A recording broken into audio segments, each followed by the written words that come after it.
is an approach that looks at the interest of the country over and above the partisan interest. Because I may have my own interest from the Kenya Kwanza side, or the Kenya Kwanza interest. Azimio may have their own interest that may not necessarily, the partisan interest may not necessarily be the interest of the Kenyan people. And therefore, we are looking at a bipartisan approach that will carry the interest of the nation above partisan interests. And that's basically the definition of the bipartisan approach. And it has absolutely nothing to do with a handshake. It will be remembered that the president held a meeting with the leadership of Kenya Kwanza in both parliaments as the first step towards the process. And the United States has welcomed the move by President William Ruto and Azimio leader Raila Odinga to pursue a bipartisan process to finding solutions to demands by the opposition. U.S. Ambassador to Kenya Meg Whitman lauded the two leaders for the decision and urged all parties to work together for the success of the process. Whitman's statement came hours after Odinga called off the protest after he heeded calls for dialogue by President Ruto. President Ruto Sunday opened the door for engagements with Odinga in what signaled a major step for a possible truce between the two leaders.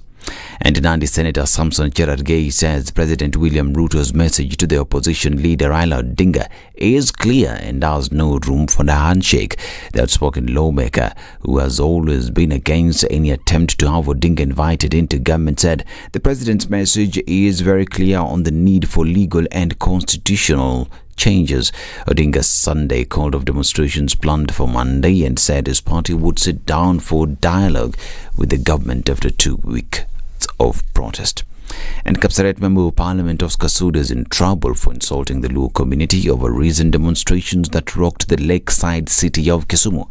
So he called a press conference at his Kapsaret residence over the weekend, during which he told of the entire Luo community and their leaders, saying they should shape up. Sudi said he was angered by the community for taking part in demonstrations called by opposition leader Raila Odinga, during which shops and other businesses were looted or vandalized. At least 3 people, including a policeman, were killed in the demonstrations. And President William Ruto has called for sustained efforts to enrich jurisprudence on environmental law in a bid to curtail further climate-related crises in Africa.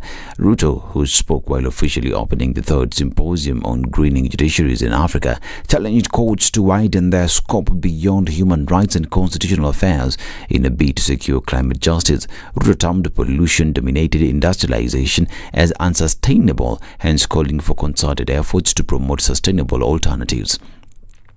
And National Assembly Speaker Moses Wetangula has challenged law lords attending the 3rd Regional Symposium on Greening Judiciaries in Africa to come up with punishable measures in law on environmental destruction. The East African countries' judiciaries in Africa gathered under the umbrella of the 3rd General Conference of the Africa Judicial Education Network on Environmental Law, who are currently deliberating on strategies that include legislation that can address the climate change matter towards saving the ecosystem.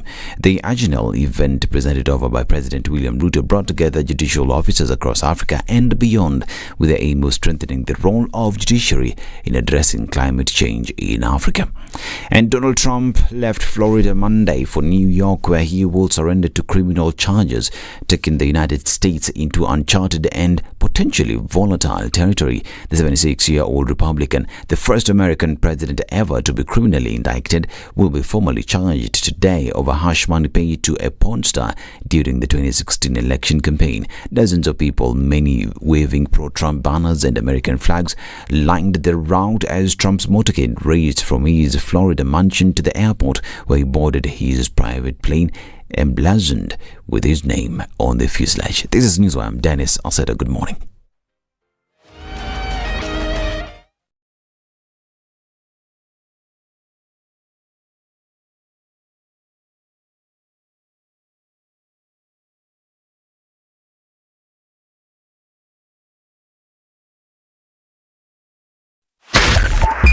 .5 Spice FM, Kisumu.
The following takes place from 6 a.m. to 10 a.m. every weekday on Spice FM.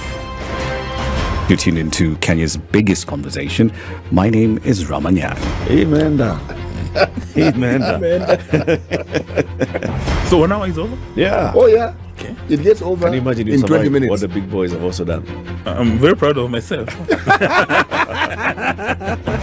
When you understand about partnership in politics, it's like the way marriage is these days. When you're looking for a wife, you're like, oh, you know, maybe you can help me pay you for fees as I pay for the rent. Why should you have a lioness living in your bedroom? I have to tell you a story. I went for a prayer meeting, which was called for the spouses of candidates for senators and governors. And when I got to the gate, the lady who was the secretary, she refused to. She's telling me, no. Leo tunataka wa mama. Leo ni wa mama. I'm telling her, no. She said, no, sio siku yenu. And I thought, there's a problem here, you know, because if it was a man, but this was a lady. It will be called First Ladies until you change the name.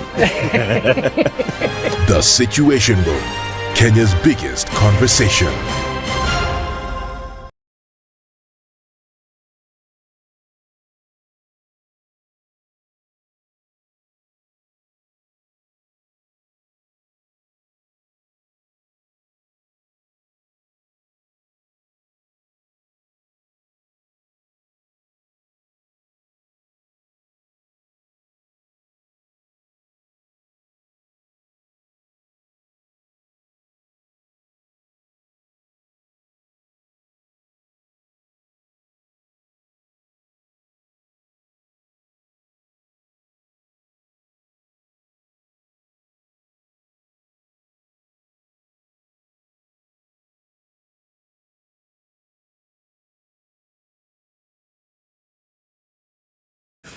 It's wet in many parts of the city this morning. We're looking at rain that's come down overnight and then through the morning.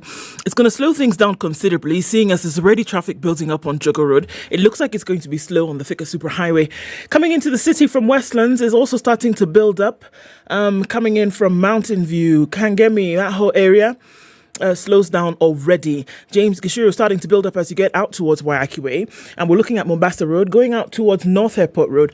We'll see some action there as well. We started off Tuesday in fine form. Hopefully we can keep it moving. Let's talk on SpiceFM, KE on Twitter.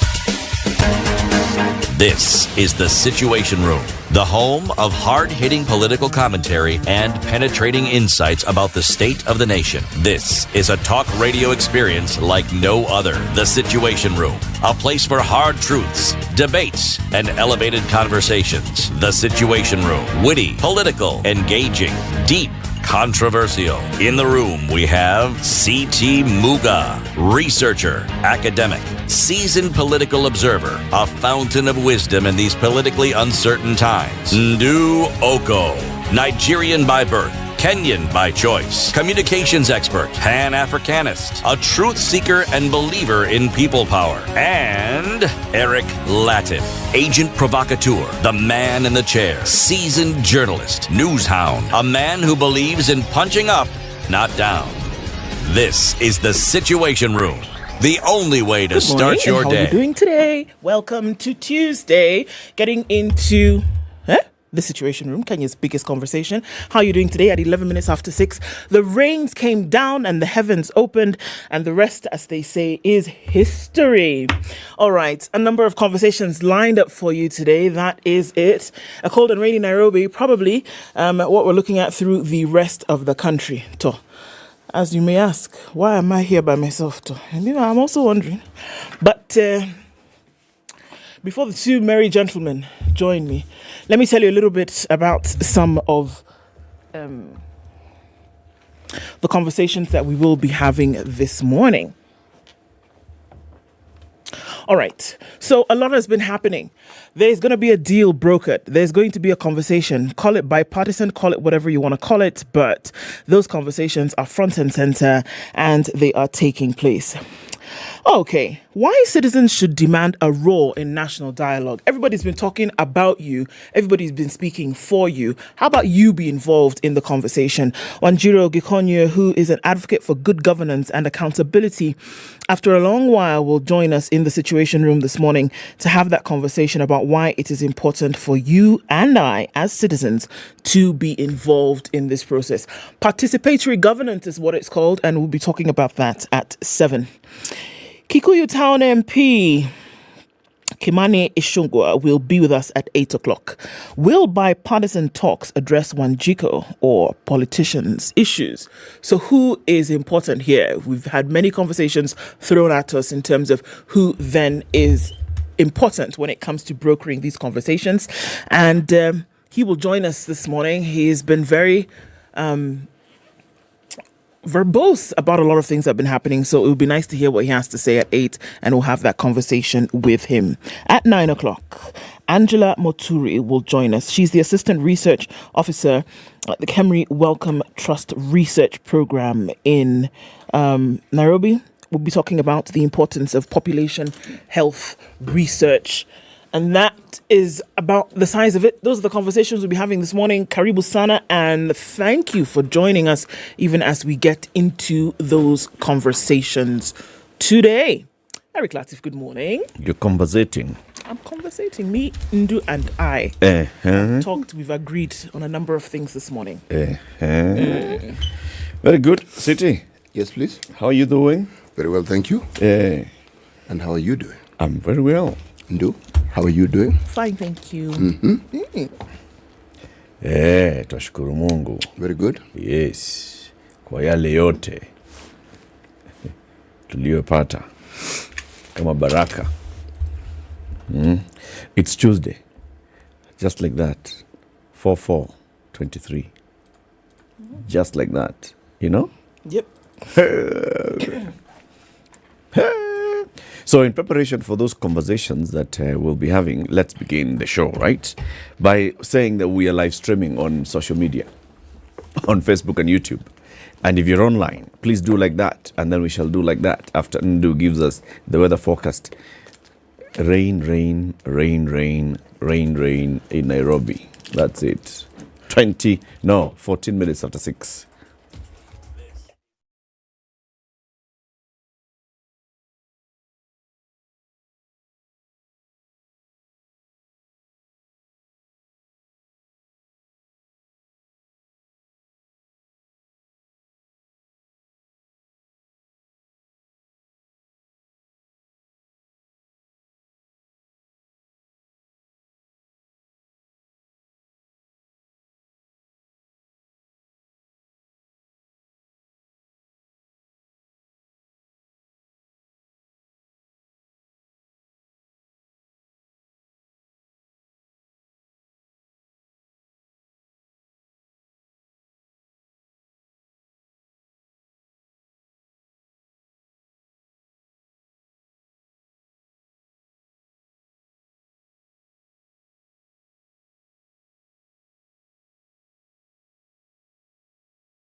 It's raining, it's pouring in Nairobi, 15 degrees. We'll see highs of 23 and lows of 15. At 14 degrees, partly cloudy conditions in Nakuru, highs of 24. And we'll see highs of 23 in a cloudy Nyeri at 16.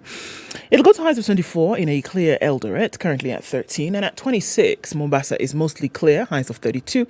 And we'll see highs of 32 as well in Malindi, where it's mostly clear at 26. 19 and clear in Kisumu, highs of 27. And we'll see highs of 26 in a clear Kakamega at 16. 16. At 18 degrees, it's cloudy in Kampala, highs of 26, and we'll see highs of 29. In a mostly clear Dar es Salaam, currently 25 at the moment.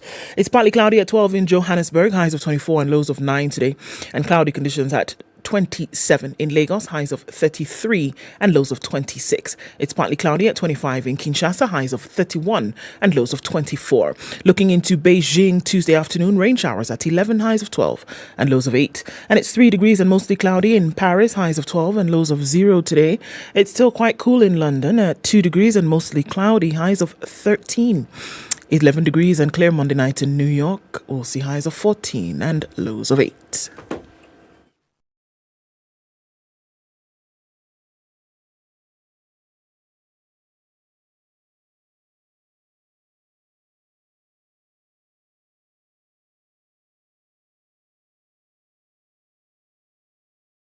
Mature, intelligent talk every morning. Spice up yourself.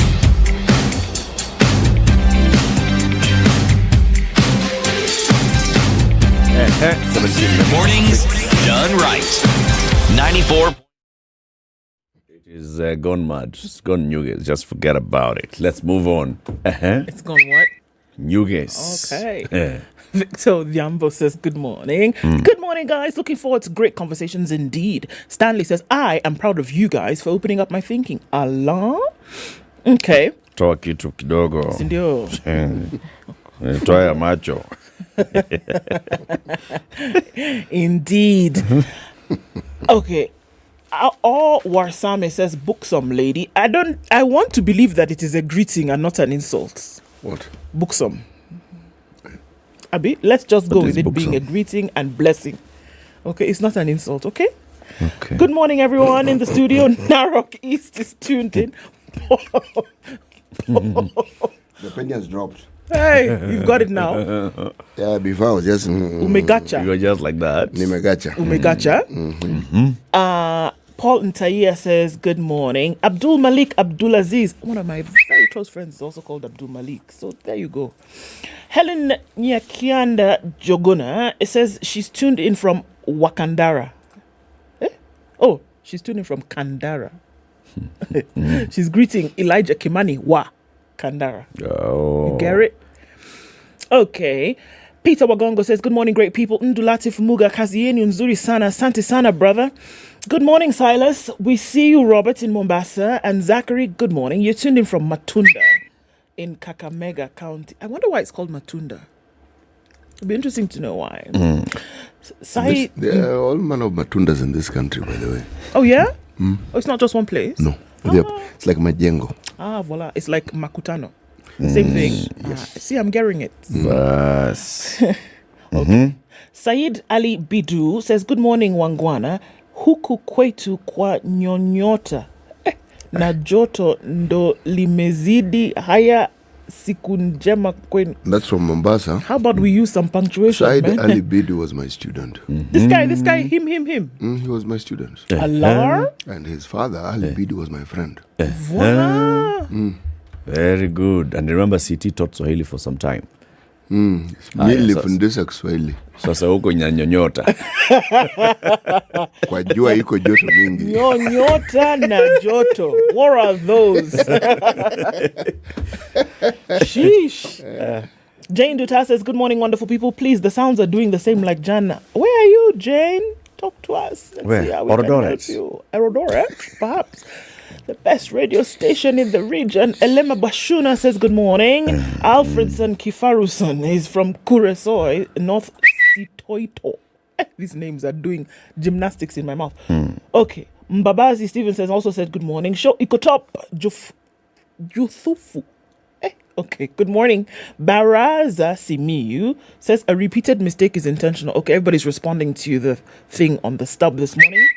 Monis Janeth, good morning to you. Tuned in. Kay is also tuned in this morning. Now, Kay is greeting Helen, who was greeting Elijah. So all of you are just greeting each other here. Well done, no problem. Okay, CK Karu is tuning from Kakamega. Jackson is also saying something in a language that I don't understand, but we see you, man. Chris Msan says, good morning from MMUST in Kakamega. Masinde Muliro University of Science and Technology. That one.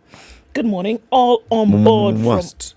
from Kaptarakwa in EMC is where Mwalimu Dominic is tuned in this morning. All of y'all, thanks for joining us. Karibu sana. Karibuni. So the Congo River comes from the DRC, goes through the Congo Brazzaville, goes into the ocean. Like that. Just like that. That Congo River is big, man. It's huge, eh? It's massive. In fact, that river is like a moving lake. Wow. It's giant like that. No, it's a huge river. Gushing river. Yes, it's massive. It's not one of these garden variety rivers. But this thing you can just walk across. There's no walking across the river. No. What? Interesting. Today's proverb? Yes. Yes. A bald-headed man will not grow hair by getting excited. Even if you woke up very early in the morning. No.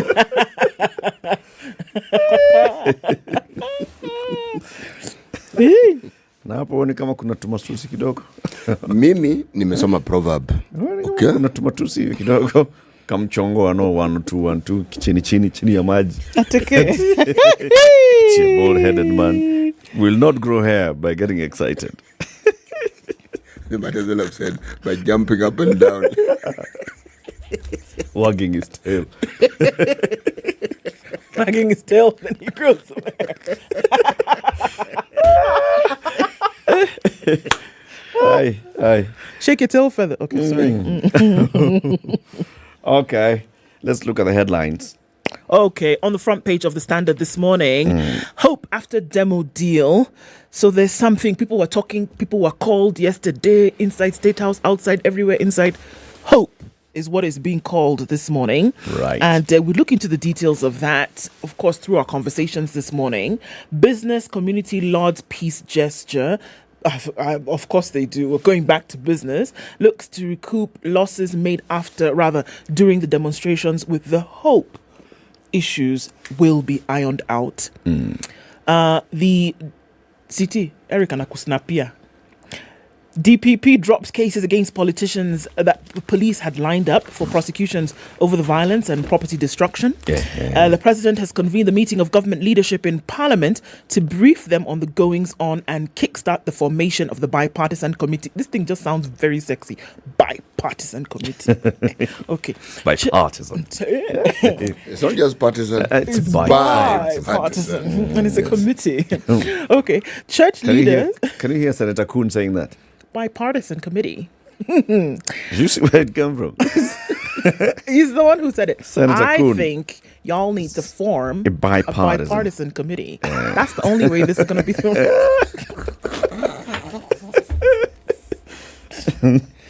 And so American. Where? I saw. Church leaders and U.S. Senator, none other than Andrew Coons, believed to have played a central role that got the two leaders talking. There you go. Health alerts because Mukumu Girls closed after 2 die of cholera. The thing is still there. It is. Kenyans reduce fuel power use after prices soared. So folks are saying, well, you're going to raise the prices. We're going to use less of it. What are we going to do? I mean, are you kidding? On the front page of the Daily Nation, search for Ruto-Raila deal starts. Like I said, meetings were called. Others were summoned to State House. Parliament is in a buzz. Beehive of activities doing the thing. And folks are asking, okay, what happens next? Again, it's splashed on the front page of the Nation. Death of 2 students sparked fears over safety in school. Sacred Heart Mukumu Girls High School in Kakamega County was yesterday closed for the remainder of the term following an outbreak of yet-to-be-disclosed disease that has killed 2 students and left several girls hospitalized. According to them, the symptoms mirror those of cholera. We'll look at that story in a bit. Kenya's debt up on weak shilling. Current dollar exchange rate at 132. Eric has the Business Daily. He'll let us know what it looks like there. On the back page of The Nation, Kenya's external debt up 351 billion shillings on the weak shilling. So that's what that story is. It's a big one. That's what I have. Kubwa. Haya. The Business Daily. Let me start with a smaller headline. Number of jobless Kenyans rises to 2.97 million after elections.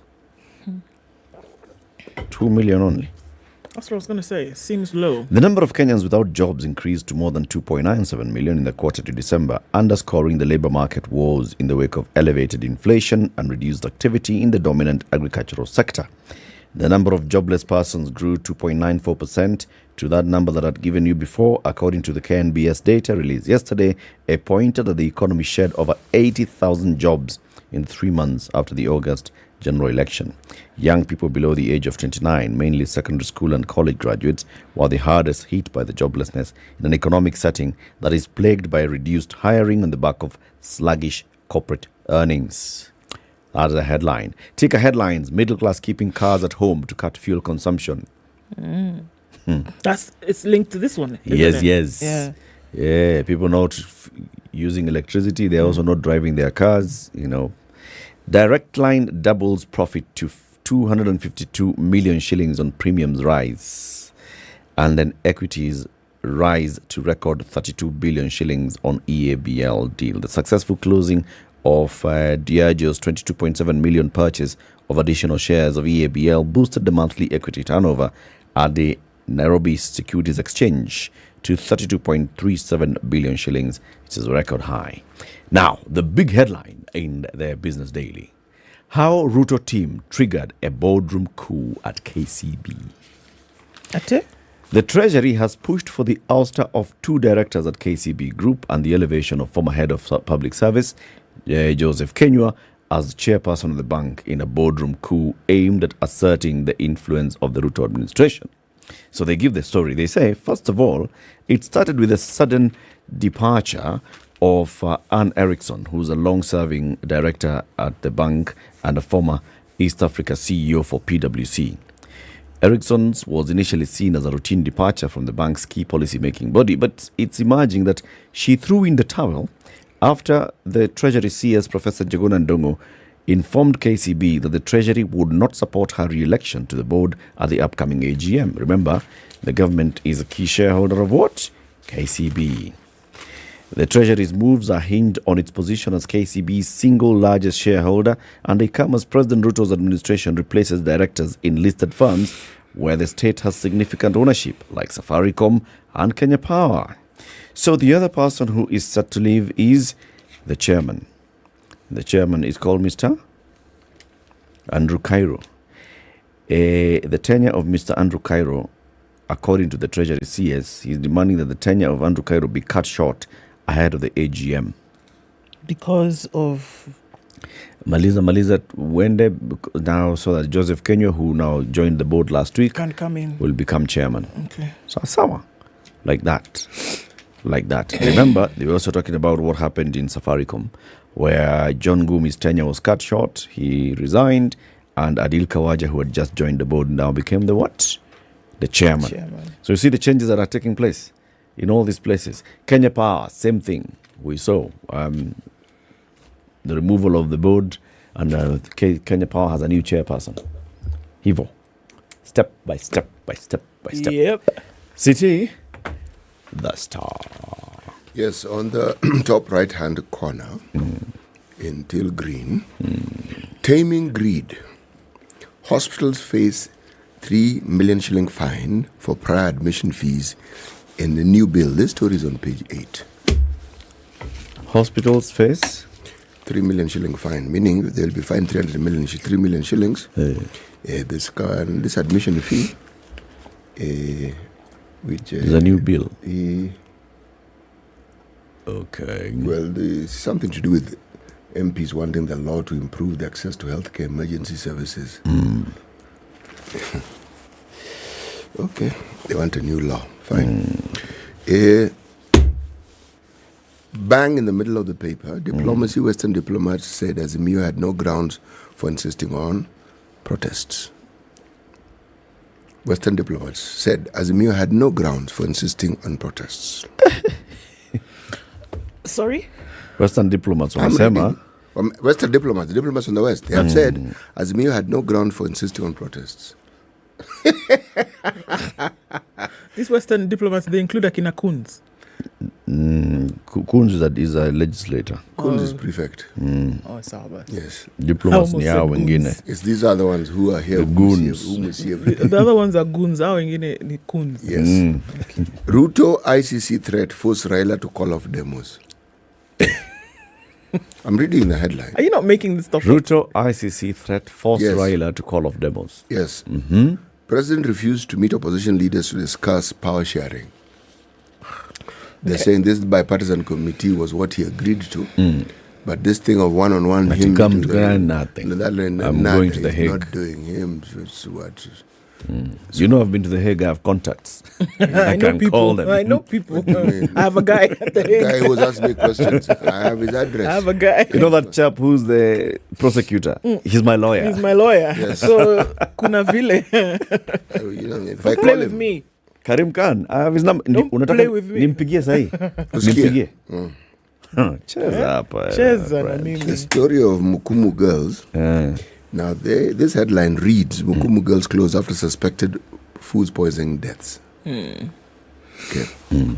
Yeah, but We'll look into that down in detail. not a good story, this one. Not at all. 28 minutes to 7. Let's take that break. We'll be back shortly after we take a look at the traffic.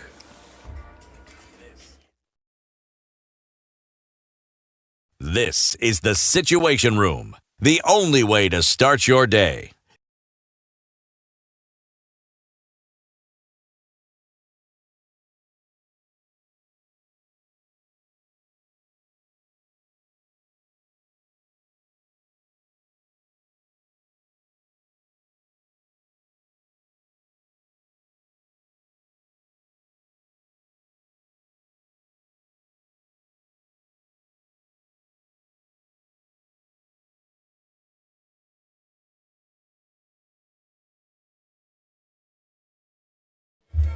All right, so what are we looking at? Traffic building up in certain parts of the city this morning. Coming off the Thika Superhighway, it's doing that thing.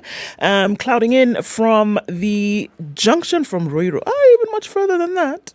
We're looking at traffic all the way from Wase Githurai. It's heavy. We're also looking at the northern bypass, some traffic there as well. It's going to come onto Kiambu Road later.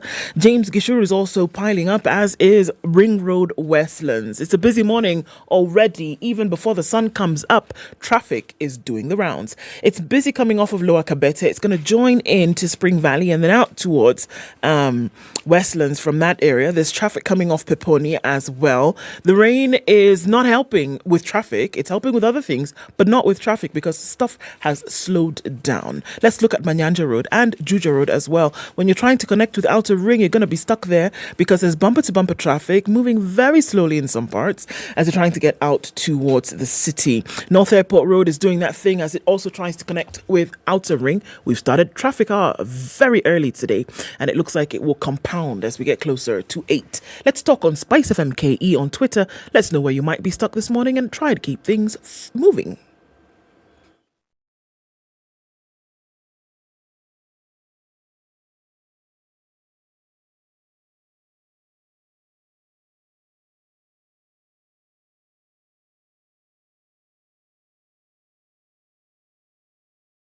Mature, intelligent talk every morning.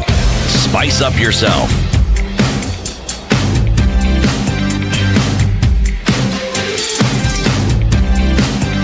Mornings done right. Tell us. Okay, everybody's talking about the story this morning. The Ministry of Health did then sound an alarm yesterday. Mukumu Girls closed as 2 students die. Not got sick or hospitalized, died.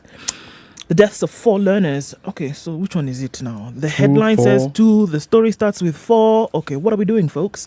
But let me go with the story for now, and we can see maybe what it comes out to be. Okay. This is where? The death of 4 learners. This is in The Nation. The deaths of 4 learners from the same school in less than a year. Okay, there you go. Okay. Have raised concerns over the safety of learners in schools and possible breaches of public health guidelines. 2 students from Sacred Heart Mukumu Girls High School in Kakamega County have died within days from a strange illness that has seen 244 others hospitalized in a week. Are you hearing that? The school was closed yesterday indefinitely, with senior officials suspecting the learners might have consumed food containing aflatoxins and contaminated water. This has led to calls for the arrest and prosecution without thinking. This is interesting. Shika wao peleka ndani. Don't even ask questions. You breach guidelines, you are penalized for it, because we see death. City always says here, when you look at corruption, because somebody has done 1, 2, 3, somebody else has suffered, it should actually go the same way. But let's continue with the story, We'll shall just we? continue that story. It has led to calls for the arrest and prosecution of senior administration staff and some business people who supply food to the school. This is the second time such a case has been reported at the same school, with 2 students having died in July last year under similar circumstances.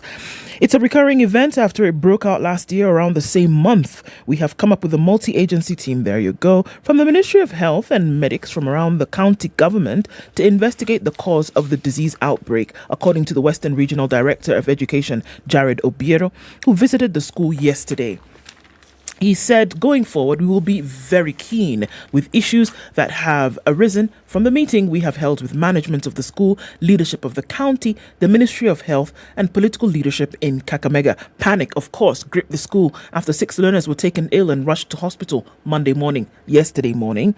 The learners who had been hospitalized had complained of stomach pain, vomiting, and diarrhea.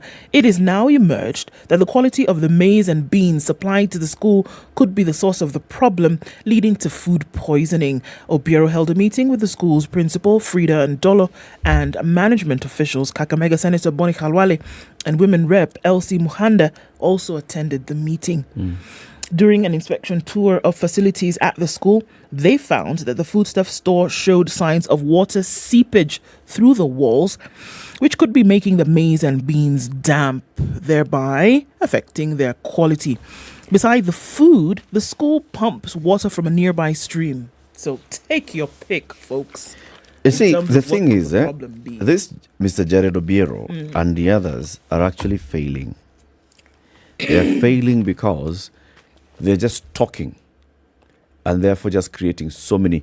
So they've talked about sipping water through the walls, so aflatoxin because of the maize. Yeah, and then there's a whole issue of water coming from the river. This story here in the Standard talks about they also have a well, right? The school has a well where they get water from. So is it river? Is it well? Is it maize? Is it what is it? They've not zeroed in on the cause of this problem. And you cannot say that 200 children have actually been hospitalized, and so far you're not able to trace and say this is. Is it cholera? Can you rule out cholera first? Who's can you say zero? Yeah. Can you say it's not cholera? So remove it so that this whole headline here of a suspected cholera outbreak moves. Then we go into food poisoning. What is food poisoning? Caused by...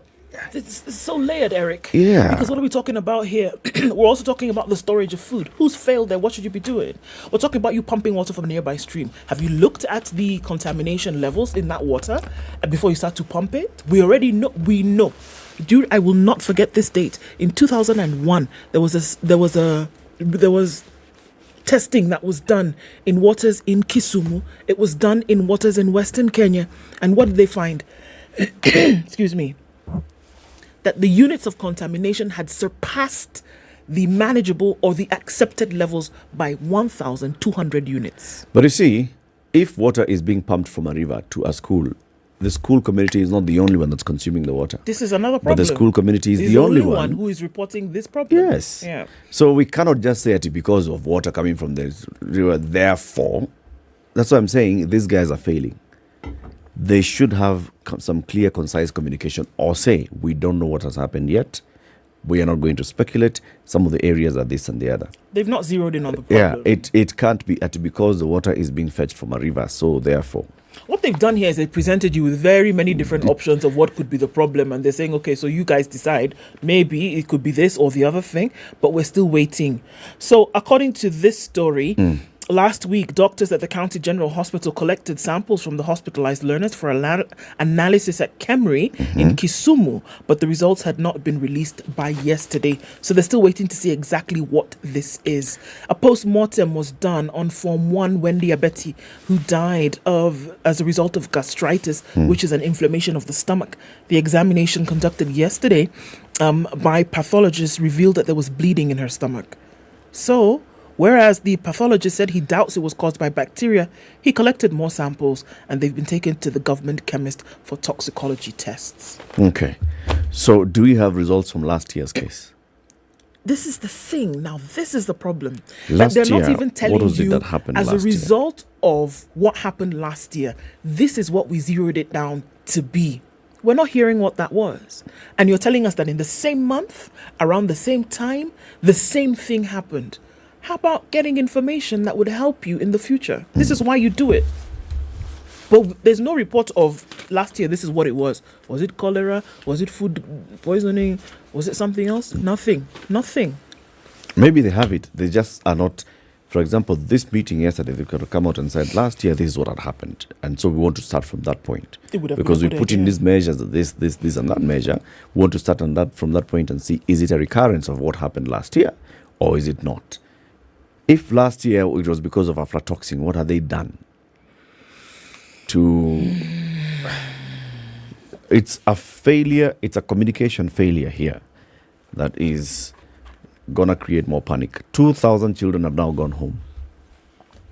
And you can imagine those whose friends are in hospital, what they're feeling.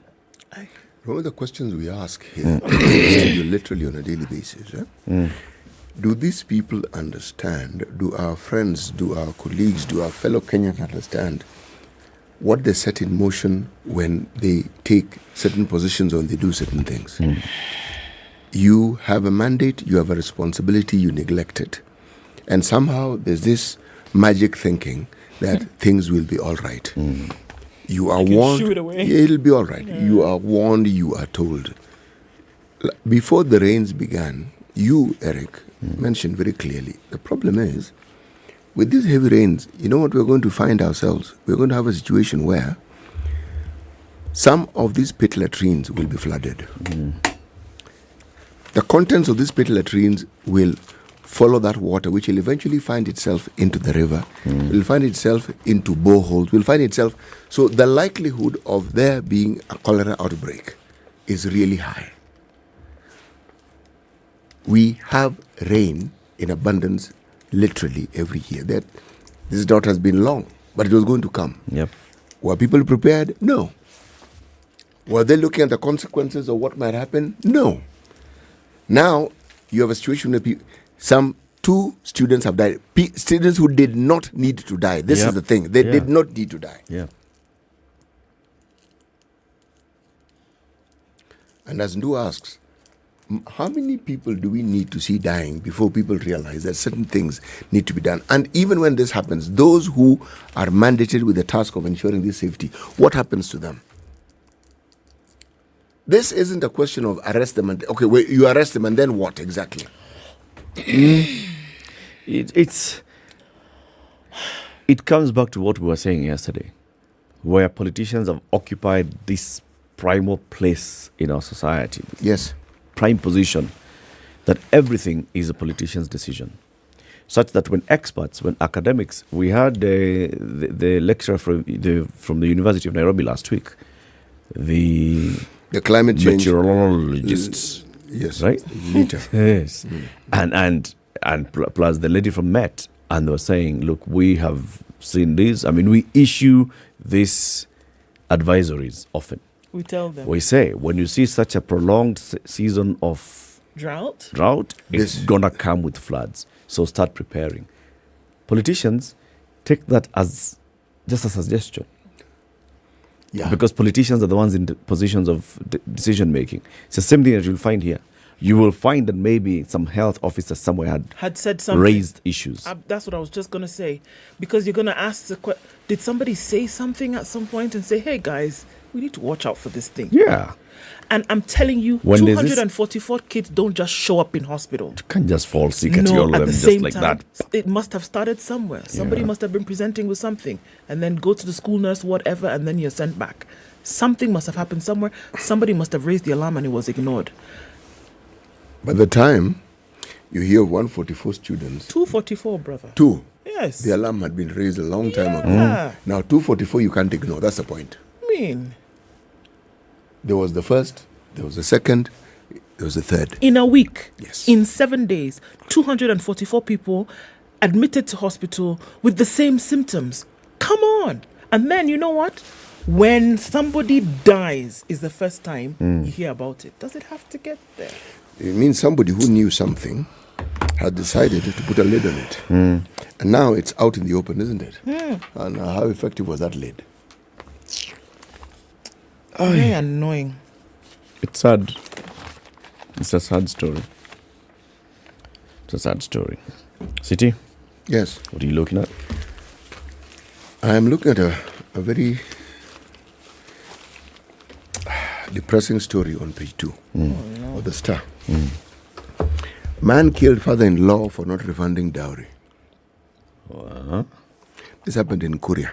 The gentleman called Matinde, he killed his immediate former father-in-law, a gentleman called Marengo, in the bedroom on the 20th of February. This story is not yesterday's. This was a while back. Okay. This man had disagreed with his wife. They parted ways. And he wanted his dowry back. He didn't get it. So one day he stormed the house with a panga and a gun, shoots his father-in-law, drives... He had a gun? Yes, he had a gun. Had a gun and a machete. Okay, he didn't want the wife again.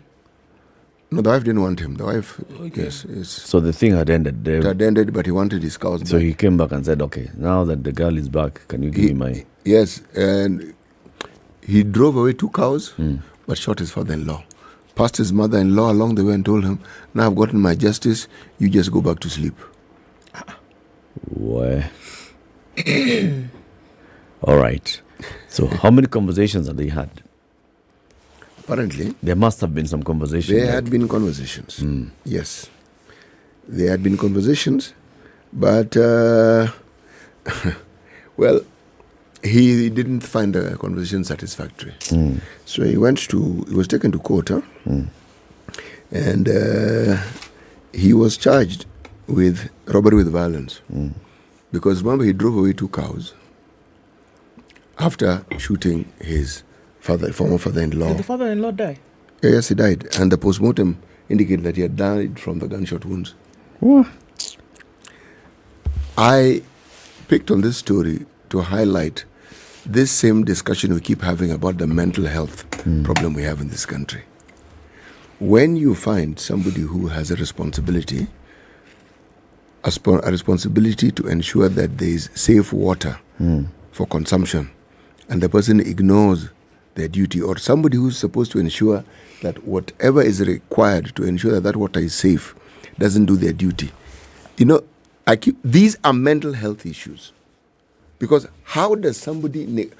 What is this person thinking when they ignore... And if you have that task, if you have that mandate, it means you have the know-how. That's why you've been given that job. And somehow, it doesn't seem to be an issue to you. So what is an issue to you?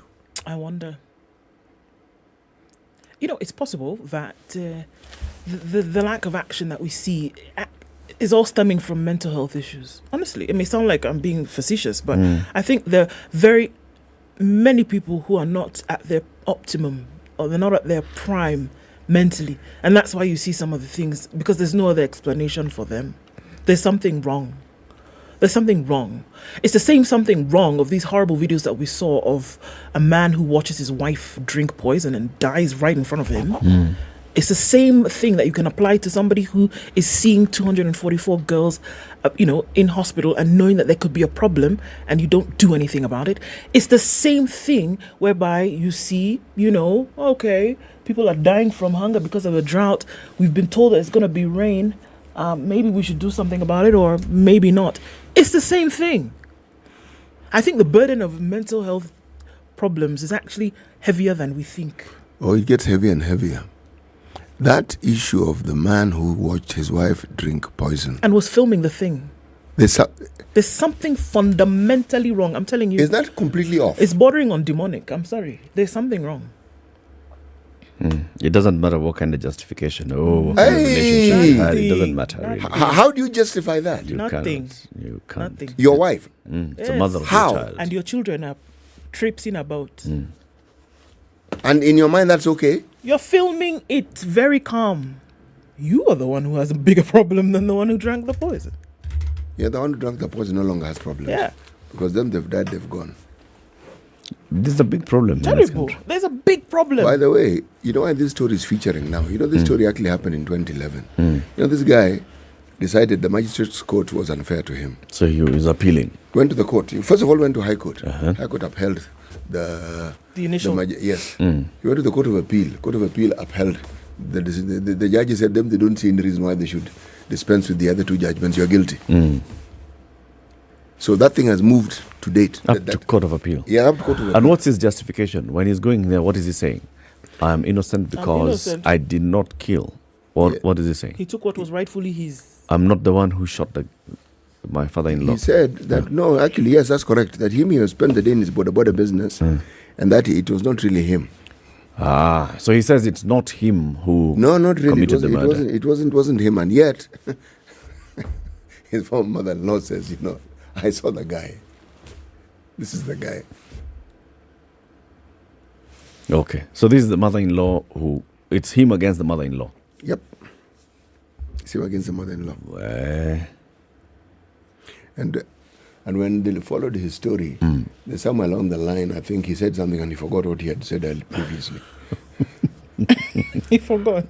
He said he forgot. So he must have. So there are gaps in the story. There are gaps in the story and a contradiction was found. But I thought you said the other. Yeah, but you know. You just throw in Sindio. So let me tell you a story. 8 years ago, a bank called Imperial Bank collapsed. Yes? Yeah. At the time of collapsing, it had some 58 billion shillings in deposits. It did, huh? That is people's money. But then how did it collapse when it had that money? You think it was there?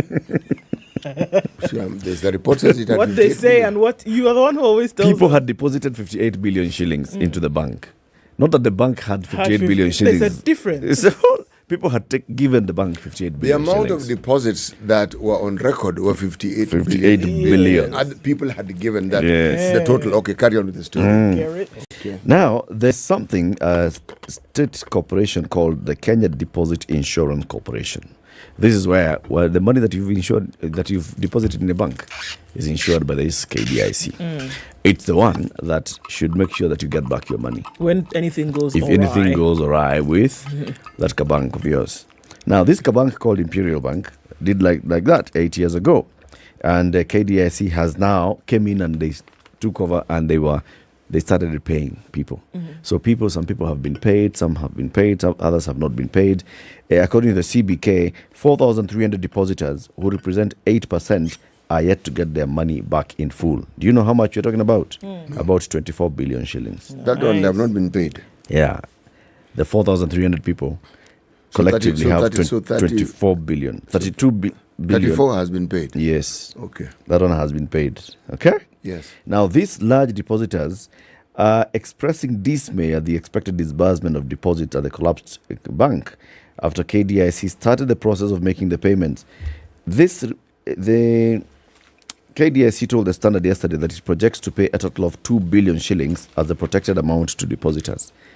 24 billion shillings, they want to pay 2 billion shillings. Sai Kwanza. This represents a payment of the insured deposit amount for the next 2 years, effective today.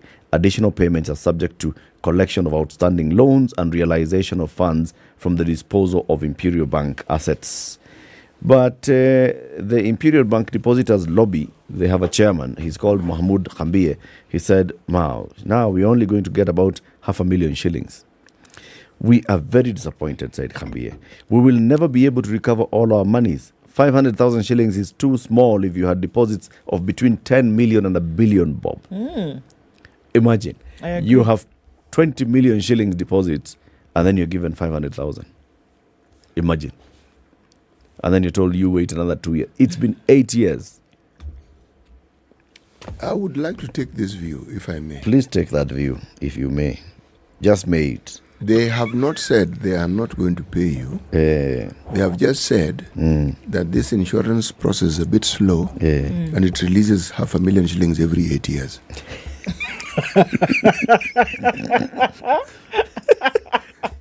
So if you have 1 billion, just do the math.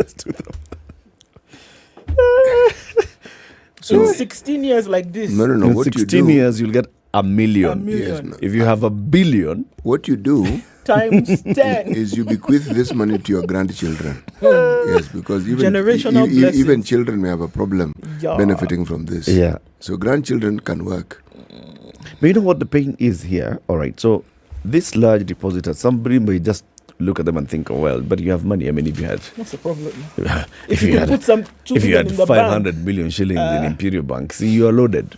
Maybe that's all they had. That's everything. You know? And maybe this was business money. It's actually a business. And it's not even your own money. It's not your own money. Yes. It's a business that was running an account with Imperial Bank. If I may money ask. held. Business dead. If I may ask. Livelihood gone. Okay, ask. Insurance, see, it's supposed to kick in the event of an eventuality. That's what KDAC does. Is it not the same kind of insurance? Like, for example, somebody knocks your car, insurance, blah blah, will fix your car. Do you know how it's the same? Wait now. It's kind of different. That's what I'm asking. It's kind of different. So now this insurance, where you say, should it take 8 years though? What would be the reason? So KDAC, that when you're getting into this agreement, there's a certain premium you pay that lets this insurance kick in. Abi? So no? Okay, please explain. Those insurances are for, like, if you take a loan, there's like an insurance. So in case you die, so the bank can go to the insurance company and collect say, their money. Ndu has offed with our cash. Wow. Pay. Literally. Yes. She has offed. And that offering give us our money. Involves our money. However, in this case, when the bank offs, now who will give who? Yes. So KDIC comes in and they look at the books. So Ndu had borrowed some money. Ndu, please, you need to continue repaying your loan. All right. When you repay the loan, they are recovering the money that's out there in terms of loans. And when they recover that money, now they start paying the depositors. Hey, God. Then they look, Imperial Bank, you had bought a building, you had actually put up a building, so sell this building. In order for us to pay people. Go like to depositors, like that. Oh. And also remember, the people who get paid off first are the ones who had small money. Yeah. Like if you had $500,000, you know, when they use $500,000, they finish with you. 500 kujia pesa yako hapa kwa kashia. Kwisha. Tena ukuje haraka. 1 billion. Ngoja. Miaka 16. Take this half take this $500,000 alafu ngoje kwanza. This is, you see that they're demonstrating intent. So ujua kwamba at least there's something. At least I've put something. Yes, so you know we'll can't pay say that you. I've done nothing. My Lord. You know, if we apply the same principle that these insurers and bankers apply when it is our money that we want with their money, you know, they'd go into a fit. Tell them, okay, I owe you 10 million shillings, but what you do... Just take 4 shillings. No, this month take 1,000. Hakuna pesa. At least as I'm looking, see, I'm I making want an to attempt. pay you. I don't know what you mean. The interest alone is 50,000. He said, okay, then take another 500. So make it 1,500. See, unaona niko na nini? Intent. I'll pay. Over time. Take another 500. Oh. Well, they argue that at least 92% have received all their monies in full.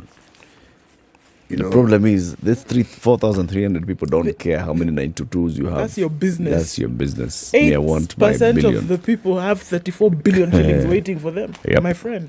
It's 7 a.m. Good morning. Time for the news.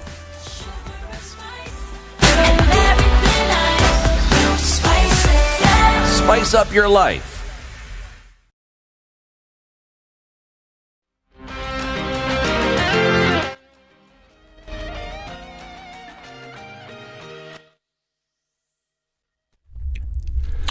Good morning, this is Newswire. I'm Dennis Aseto.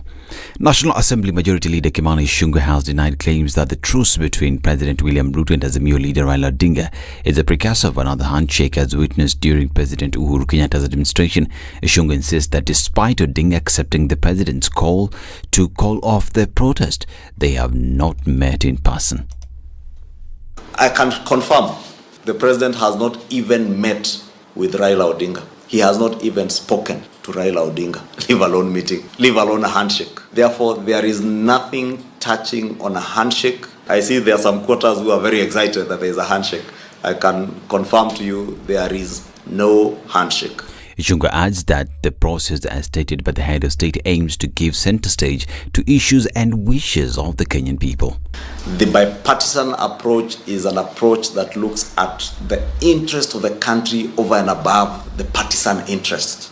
Because I may have my own interest from the Kenya Kwanza side or the Kenya Kwanza interest. Azimio may have their own interest that may not necessarily, the partisan interest may not necessarily be the interest of the Kenyan people. And therefore, we are looking at a bipartisan approach that will carry the interest of the nation above partisan interest. And that's basically the definition of the bipartisan approach. And it has absolutely nothing to do with a handshake. It will be remembered that the president held a meeting with the leadership of Kenya Kwanza in both parliaments as the first step towards starting the process. And Nandi Senator Samson Cherargei says President William Ruto's message to the opposition leader Raila Odinga is clear and has no room for a handshake. That spoken lawmaker, who has always been against any attempts to have Odinga invited into government, said the president's message is very clear on the need for legal and constitutional matters. Odinga called off demonstrations planned for Monday and said his party would sit down for a dialogue with the government after 2 weeks of protest.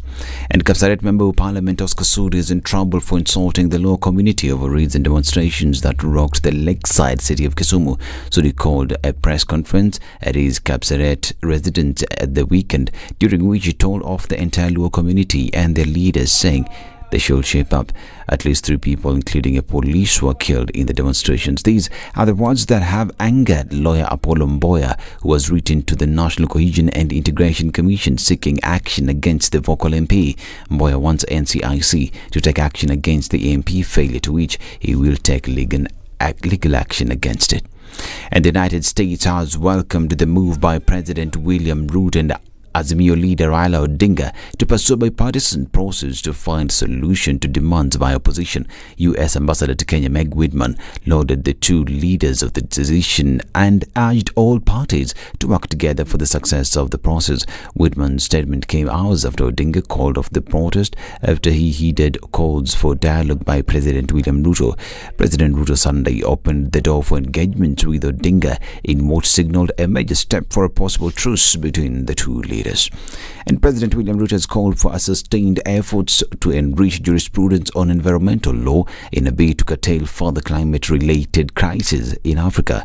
Ruto, while officially opening the third symposium on greening judiciaries in Africa, challenged courts to widen their scope beyond human rights and constitutional affairs in a bid to secure climate justice. As a continent, we want to have a conversation that is balanced. Even as we demand for a fair international financial system, Africa will be coming to the table with our assets. We will not be coming to the table in any other manner. We will come to the table with our assets. We have tremendous renewable energy resources that can power green industrialization, green sustainable agriculture. We will be coming to the table with millions of enthusiastic, hardworking, innovative, creative young people. We will be coming to the table with our natural and mineral resources that can be used for green technology to power the world's future. Ruto termed pollution-dominated industrialization as unsustainable, hence calling for concerted efforts to promote sustainable alternatives. This is National Assembly Speaker Moses Wetangula challenged law lords attending the third regional symposium on greening judiciaries in Africa to come up with punishable measures in law on environmental destruction. This is Newswire. I'm Dennis Aseto. Good morning.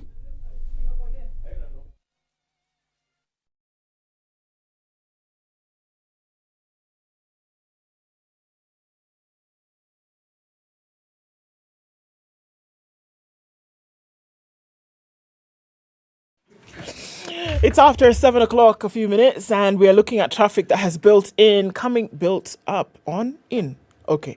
From the Thika Superhighway, all the way from Githurai, where Wasei come from, quite some also from the junction coming in from Thika, and that's in Kiambu County. Really heavy traffic then as you go along all the way through towards the Pangani underpass. That continues for some time, and we're seeing some action also coming off Mombasa Road as you head out towards the Haile Selassie Junction. All right, Airport, North Airport Road, Southfield Mall, out then towards where Taj Mahal used to be. There's quite a lot of that going towards the Eastern Bypass. Traffic is doing the thing. It's busy on Manyanja, Kangundo, Juja roads going out into the city, and Jogo Road also looks like it's going to be a hot mess in a short while. Landis is also piling up. It's getting into a tighter traffic hour. Let's keep an eye on things this Tuesday. Remember, the roads are slippery, so we need you all to be careful. Talk to us about what's going on where you are. SpiceFM KE on Twitter.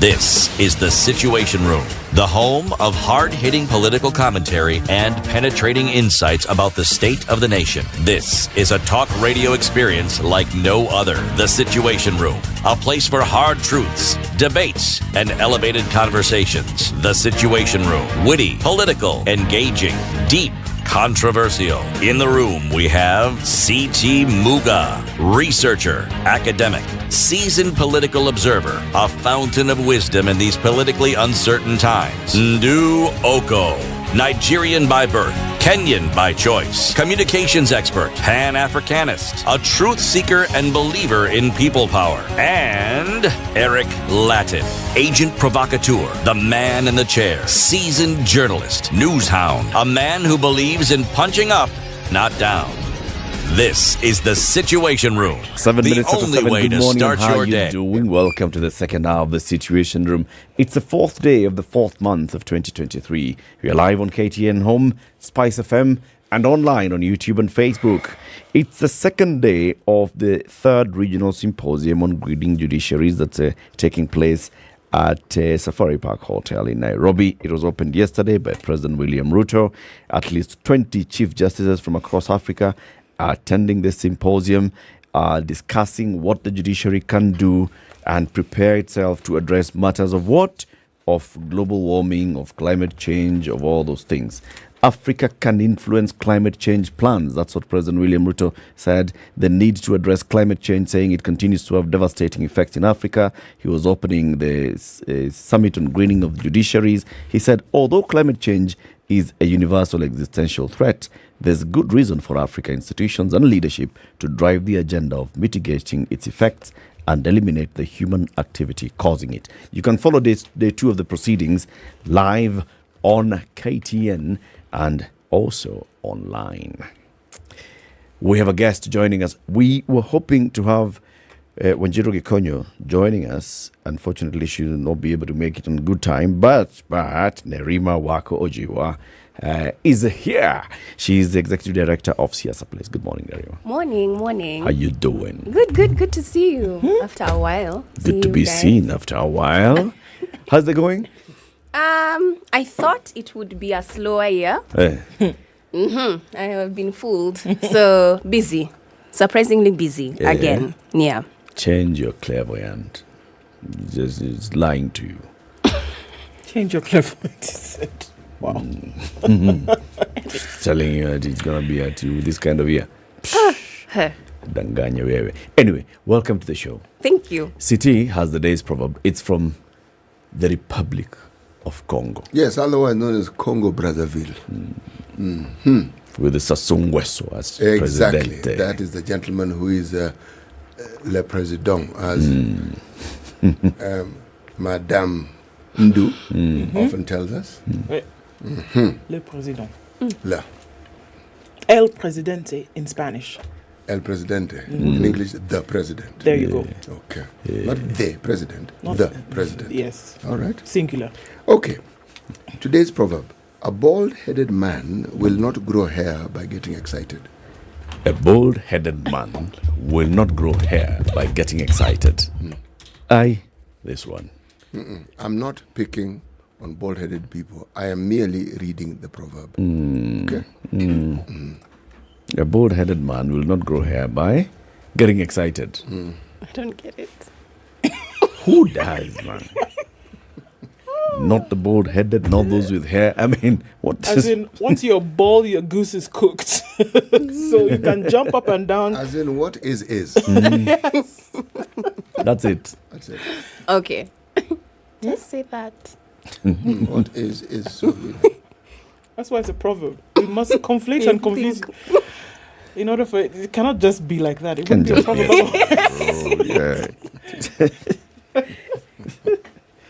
Yeah, even Divio. All right, Nerima. Yes. After weeks of demonstrations, after months of countrywide Meet the People tour by the Azimio leadership and engaging the people, and the government saying you will go and engage with the people, but you will not engage with us. Now they've said let's engage. Yeah. Bipartisan is a new buzzword in town. Mm-hmm. Yesterday, we saw President William Ruto meeting with the Kenya Kwanza leadership of parliament, both houses of parliament. We saw the day before yesterday, Raila Odinga talking about welcoming this call for bipartisan talks. We haven't had much movement from the Azimio side in terms of what they're organizing. We don't know the shape or form of these bipartisan talks and all. But then the question is, the people who went to demonstrate, the argument was that they have been asked and they've said, no, we want to demonstrate. And we have these issues. From Sava to Beya Unga to all those matters. Now it's about conversations taking place. And the national leadership has said, let's have it in parliament. The question is, will the people's voice be heard? Will the people's voice be heard? I think Kenya is in an interesting position. We've seen, even in the election, there was a drop in terms of participation. And that's not something to take for granted when 8 million people just choose not to participate, even though they registered. So in that mix, we're seeing the high cost of living globally, and people definitely feel ignored by leadership. So a lot of people, especially young people in the engagements that we have, normally ask us, my team, do they really care about us? Do you think it's about the high cost of living? Do you think it's about our issues? Or is it personal interest? Unfortunately, we've seen this play out before, maybe with different scenes, but very similar. And the result has always appeared to be personal. We don't see the impact in terms of the people feeling the effect.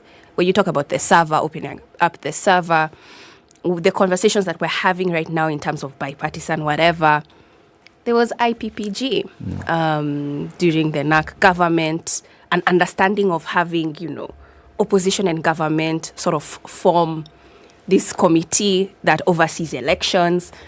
It's a Kenyan historical issue. We keep going around it. We go around it, and we go around it very often and seem to forget it's the same mountain that we're going around. But I do think that they are issues of trust, integrity, accountability, transparency, credibility. But are we really answering those questions? No, I do not. And I think that the more we have these conversations, the more we have the wrong people in leadership. Because as elections continue to get more and more expensive, it becomes politics is do or die, where people will do anything, including taking or getting rid of life for political power. We've lost it. And that would mean only those who have access to wealth or who are greedy enough are able to enter power. Then we completely have removed from the conversation on institutions, independence, process, accountability, because who cares?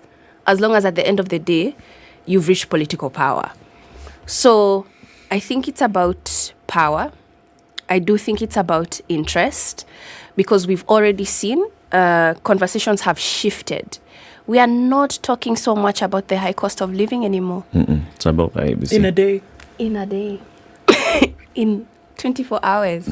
We have shifted from the price of unga to fuel to joblessness, we have shifted to IEBC and this selection panel, and it needs to be bipartisan. It's shifted.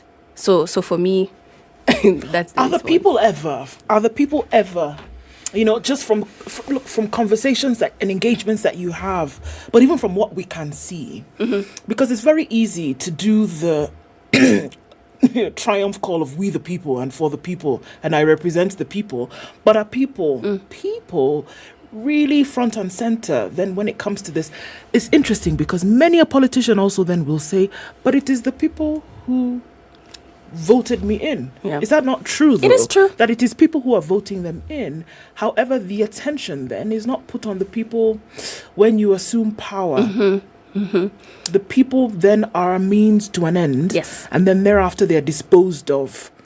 What's it going to... And because it's rubber meets road at some point, or, push comes to shove, these same people that you use as currency to, get your place, are probably going to say, you know what, enough is enough.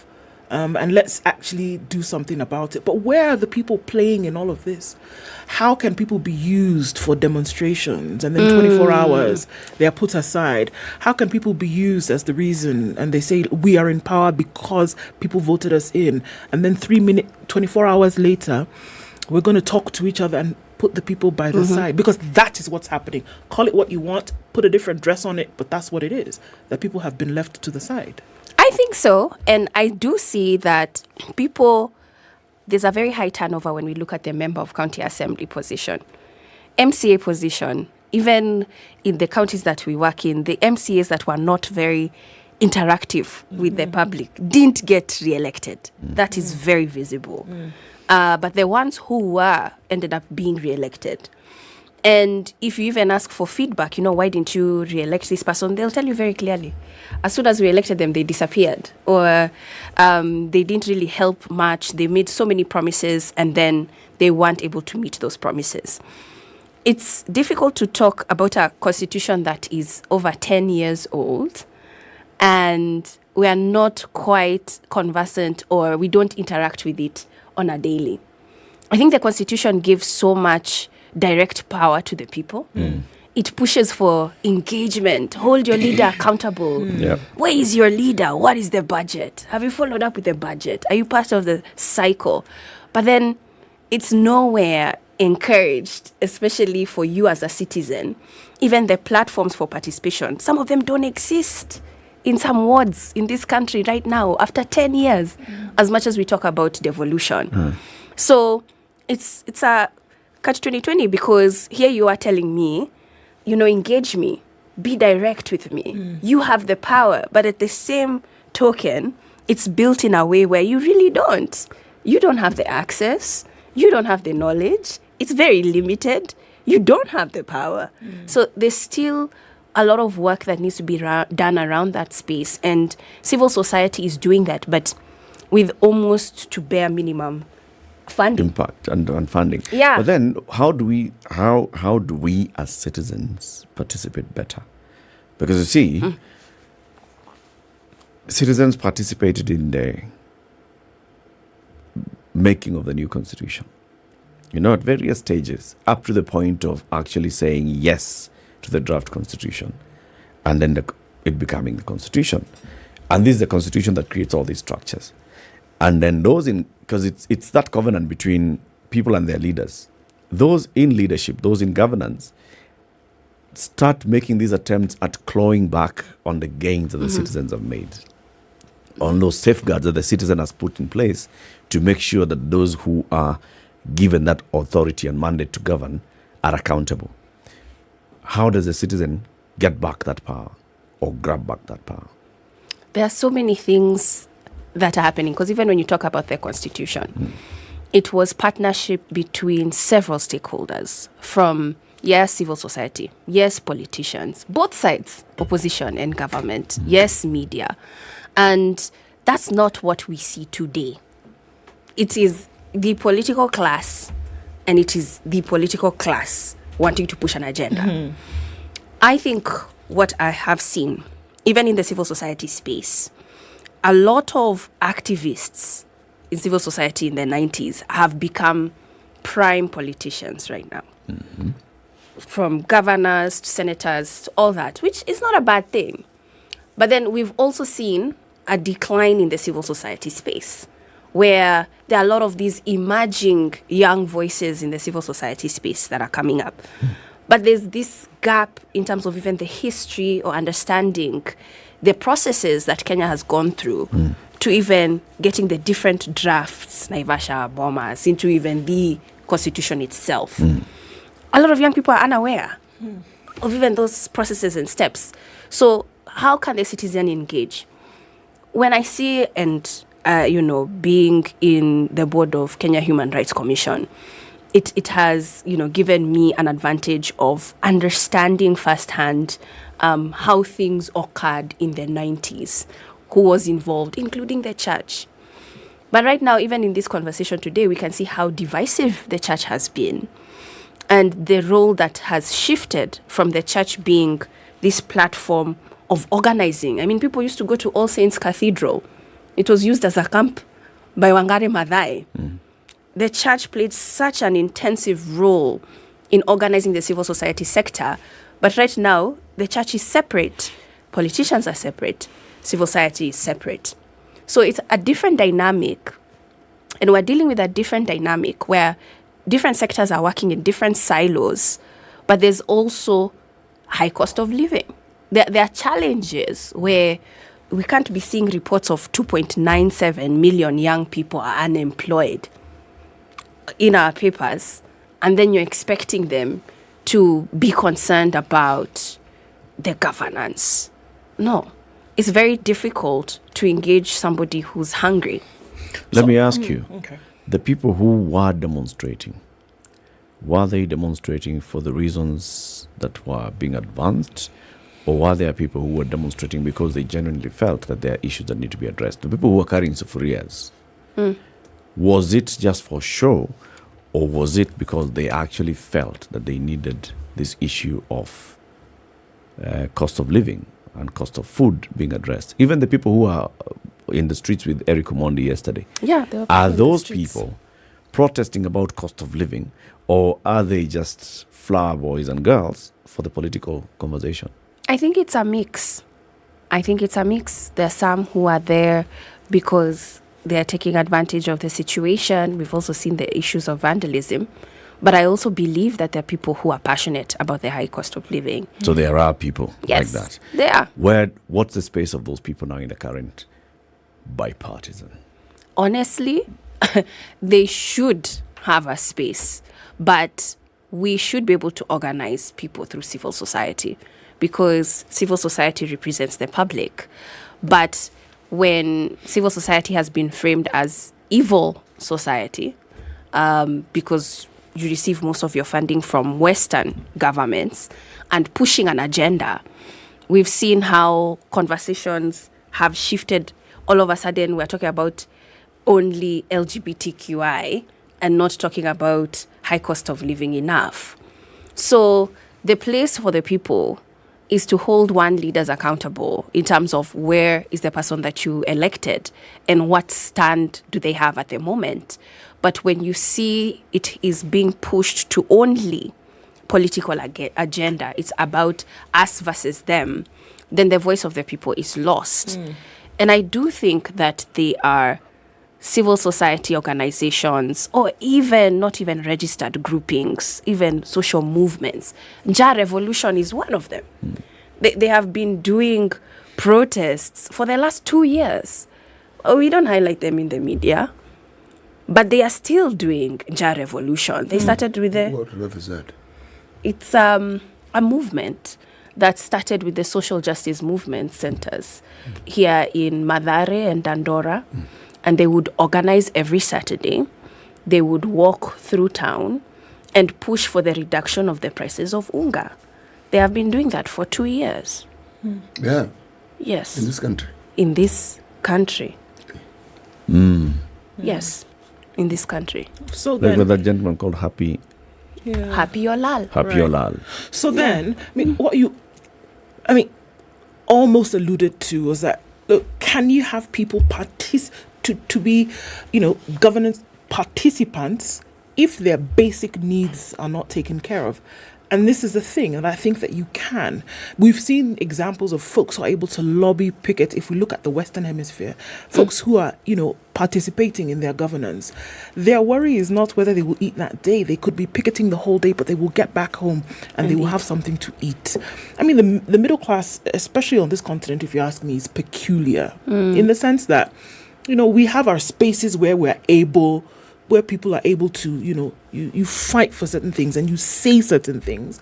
But then chances of you then being on the street, you're not really going to go and see if your vehicle is going to be knocked up or roughed up. You'd rather stay in a safe space, quote unquote. So it's seen that activism or revolution is left for the masses, as it were. If we look on the other side of the pond, folks whose 1, 2, 3 have been taken care of are more likely to engage their ward representative and say, hold on, man, this thing you were supposed to have fixed, this is our money, how come you've not done it? Somebody who's out on the beat looking for their daily is not going to be concerned with your MCA today about whether you've done what you said you're going to do. They're concerned about feeding themselves. However, are we then now not saying that one can see the other through? Because if you are so hungry, if you are so jobless, you can actually then begin to engage and say, come on, guys, change the situation. This has to be different. Yes. Isn't it? Yeah. But remember, there's a little complication in this when discussing this subject. The 90s were, among other things, about multi-partyism. All those activities brought us the 2010 Constitution. Now, there's this thing about having arrived. You were struggling to get to a point, then you get there. Now, what then are you struggling for when you've actually gotten there? It dampens that movement. Now, the changes that we're talking about now, it's like a renaissance. It's like a renewing of what happened in the 90s, but with the relevance of the 21st century. Because the problems that were fought for in the 90s, one sees them being replicated again. Now. With a generation that doesn't really know what happened in the 90s. So for them, it's the first time they're confronting it. And it's them who need to be able to speak loudly so that it is understood what it is that they're facing. Those like myself who were young in the 90s, Eric, this is the thing. Sorry, what? I haven't always been old. Okay, you were not young in the 90s, City. I was young in the 90s. Okay. No, you were a toddler in the 90s. There's a difference. Okay, go on. Young those like you who were there was young. a very good point, Eric. Now you're taking us off the point. Trying to pay attention.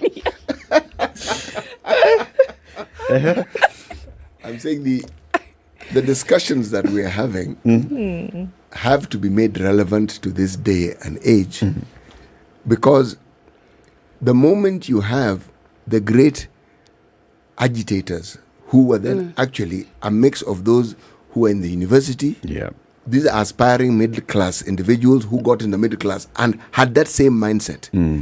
They get comfortable. They are now grandparents. They think very differently. You are not going to get that person to carry a sufria and walk in the street. No, he did his walking, or she did her walking. They've done it. But it doesn't mean that what they fought for has suddenly disappeared. The problems, not only are they there, they've actually come with a new face. And the problem is not even an external one. It's an internal one, because the war we are now fighting is a mindset that seems to have gripped the entire nation. You have an entire nation of thieves. Everybody is a thief.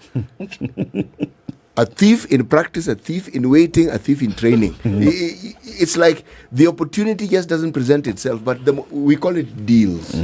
We call it hustling. It's actually theft. And it's something that we see, we label it, and we call it corruption. But when it's that widespread, the word impunity now gains currency, because now it's like nobody cares. You've normalized it. Now, that's the threat. So even when you talk about you voting in new leaders, But The they have system. the same mindset. So when they get there, in fact, you don't even need to count. You can predict what the members of parliament will do once they're sworn in. You can predict. You can see it So from what's far. one to do? What's You one can- to do? Let's discuss our options after the break. 29 minutes to 8. This is Kenya's biggest conversation. This morning, we are asking ourselves, so what's the role of the citizen in this new bipartisan talks? Okay? So the leaders are going to parliament. They're going to have a conversation. I mean, it's going to be a political settlement.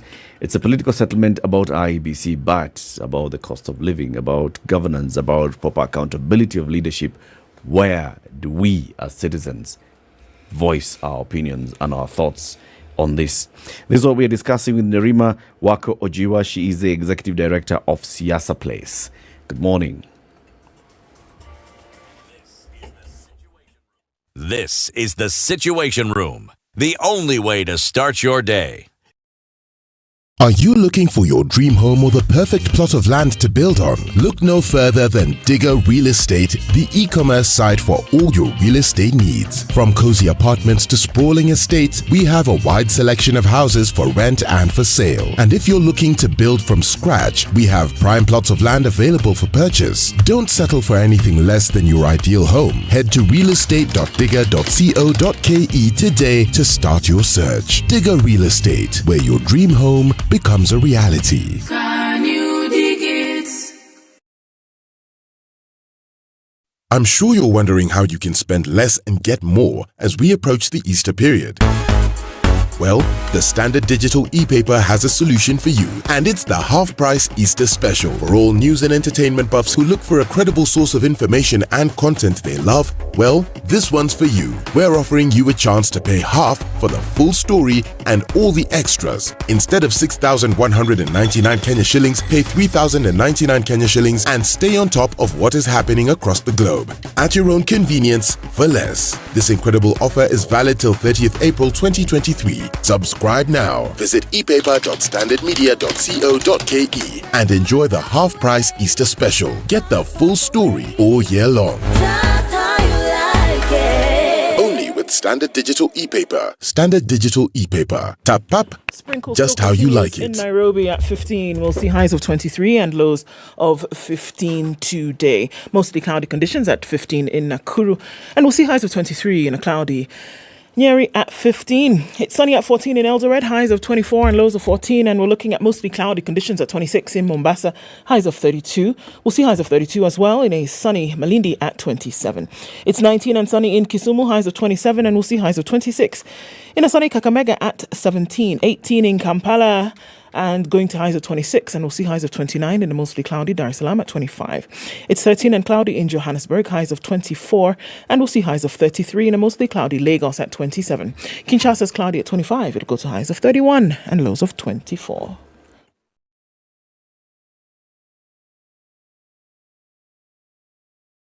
Mature, intelligent talk every morning. Right. 94.4 Spice FM, Nairobi. All right, so it's continuing heavy on the Thika Superhighway this morning. We're looking at traffic coming from all directions, in from Kiambu County, from Outer Ring, and then it's bubbling into the city via the Pangani underpass.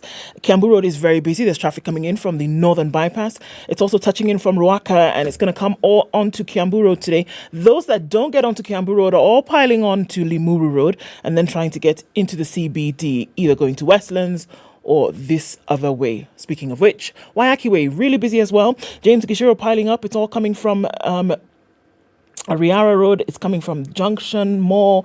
It's coming from Gong Road as well as Naivasha Road. That continues with traffic this morning.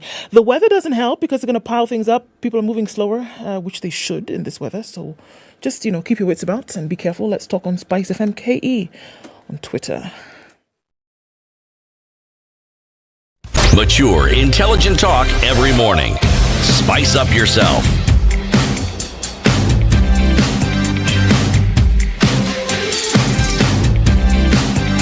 Mornings done right.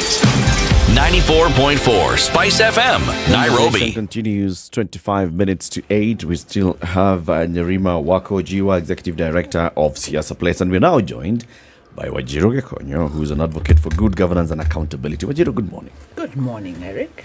And good morning, Ndu. Good morning, City. and Nerima. And Nerima.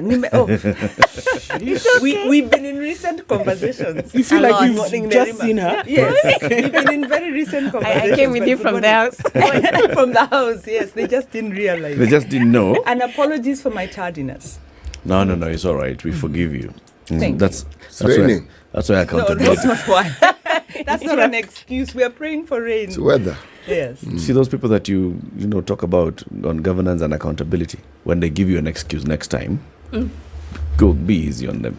Yes, but let me say, if they tell you we had promised to do this in 6 months, but unfortunately we couldn't do it. Or when they tell you we've captured the state and we have a good reason. Yes. Please understand. Things happen. Things happen for a reason. Suffice to say, I was saved by the expressway. The same expressway. The same one. How ironic! I tell you. And I have the it's ETC. The ETC. Yeah, ETC. Well. Okay. We got co-opted. Wajiro, the conversation, that's what we were discussing earlier, has moved now into this political bipartisan talks that are expected to take place in Parliament. Following what the president asked his brother, Raila Odinga. And brother Raila Odinga said, I hear this is a very important message that has been sent by the president, not the president, by Mr. Ruto. And Dr. Ruto. He said Mr. Ruto. Mr. Dr. Ruto. Yes. He didn't say president, he said Mr. Ruto. And I listened to him and we're going to have the conversation. The question is, the issues that the Azimio leadership were raising, cut from, electoral justice to good governance and formation of the government by the Kenya Kwanza administration into cost of living. Are all those things going to be addressed in these bipartisan parliamentary talks? First of all, I think we need to to appreciate that President Ruto has agreed to talk. Uhuru Kenyatta did not until it was very late. Mwai Kibaki did not until Kofi Annan flew into the country. He has shown humility. He has shown statesman-like behavior in agreeing to dialogue. So one, that's a good thing. Now, will the real issues be addressed? They've been framed somewhat by the Azimio side, but let's remember, politicians will be politicians. And politicians will do what politicians do. You do not put a hyena to look after the chicks. You do not keep your dog, which is your pet, to look after your chicks or the kittens. You don't do that, because a hyena must look after its own interests. In the same way, our politicians will continue to look after their own interests. We have seen that with the Jubilee administration, we had state capture. We had the dynasties expropriating wealth from the economy for their own interests. We are seeing with this administration that the dynasty is being replaced by an oligarchy. They want to privatize state-owned enterprises. They want to remove parliament from that conversation. They want to capture institutions, because that's what politicians do. And we don't expect any better. In fact, it could get worse if that's possible. So where is the role of civil society? And I've had the conversations and I agree with what you're saying. And I'll go back to a point that Nerima was making, that civic societies, not just the registered civil society, but civic societies have been part and parcel of driving the democratic agenda in Kenya, even before independence. We had civic societies organizing, whether it was the trade associations, political associations, organizing to ensure African representation in the colonial legislature of then. We had Africans again organizing to support the push for independence. In the 80s, we had civic societies organizing for multi-party democracy. In the 90s, we had civic societies, religious, civil societies, the academia, coming together with political parties to push for Moi to leave, the authoritarian regime to leave. Now, something happened around with the Constitution, which was part of the push, again, of civic societies. The Constitution brought in a constitutional dispensation, but it divided the civic societies. The religious group were not comfortable because of the issues of right to life, because of the issues of, there were issues around the Catholic courts, the LGBTQ. So the religious took a very cold stance to the constitution. Civil society, of course, went ahead very happy, has been trying to implement the constitution, but the constitution also decentralized power. And when you decentralize power, it means the little resources you have are spread all over. So I think civic societies have driven the democratic agenda in Kenya, and they continue to do so. Look at the court cases, whether it's the GMO case. That was the Peasants Association that put together a case to fight the state that is trying to capture the agricultural sector, because if you bring in GMOs in the wrong way, you're creating poverty. You're really just benefiting a few. We've had other cases that have come up. So civic society continues to be very vibrant in Kenya, whether it's the JA revolution that we're talking about, whether it's the Tatas, formal civil society, private sector, Kenya Association of Manufacturers suing government on unjust tax laws. So civic society is very active in Kenya and continues to protect our democracy against an avaricious political elite. Let's look at what's happening. But last point, civic societies are not organized at present around the national issues. And I think there is an agreement on what they are. If you look at the statement from the religious leaders, if you look at what is coming out even from the private sector, good governance, electoral governance, cost of living, all these we have agreement on that. So the question is, what will it take to bring civic societies together at this moment to deal with the political crisis that is facing our country? Because this is exactly what you're saying, Wanjiro, in the sense that we have seen civil and civic society, putting people together, mushrooming people, advocating for your rights, getting people to be aware of the certain things that you should do, right? We saw Kenyans get riled up over the last 2.5 weeks. And we're not talking about a long time here. Over the last 2.5 weeks, people were vested in what was happening, whether it was the demonstrations on the other side, etc., etc. In their spaces, Kenyans have been taught, advocated to and for about the democratic process. So for something like this, that would either see peace or conflict in the country, why won't we see that same kind of riling up? Why won't it be very clear to us where the people's mandate is in this bipartisan committee, in this bipartisan talk that is happening? Why wouldn't it be so clear and evident at the snap of a finger that, okay, they're talking and we've been involved, then we should also be involved in this talking? Of course we should be involved, but like Nerima said, where is the space? Because what happens is around the table where decisions are taken, the space has not been created. Now the civic societies, and I'll say civic societies because the formal civil society alongside the other associations need to fight for that space. Remembering that the IPPG, the CKRC were all fought for. Power is never given actually. No. You have to you have to take the power. In this case, we have to grab the power. So the question is, one, we're having a national dialogue. We are at it's a constitutional moment, as they say. We are going to redesign the state. And either civic society will be part of that conversation, or we are going to have the elite consensus designing this state for us. And if we do, we know they are going to dilute key provisions, because some of the problems that bedevil us, much as I have a lot of respect for Raila Odinga and his role in opposition and fighting for democracy in this country, but when you look at the role of the opposition in this country in terms of strengthening our electoral laws, in terms of strengthening leadership and accountability, they haven't done their part in parliament. They've been missing in action. Not at all. Exactly. So we have to fight for that space. But for that to happen, we need to come together. We need to agree. And now, I've been reflecting on this and thinking, what divides us? Because we agree on the mechanics, we agree on the technical issues. It's our values. And I think, and even through BBI and much as that was really a political process, very poorly designed, it was a process designed in capture, they were right in talking about the national ethos, because it's our values that we have to discuss. What matters to us as civil society, we are very clear. We're interested in a human rights-based approach to governance. We are interested in a pluralistic society.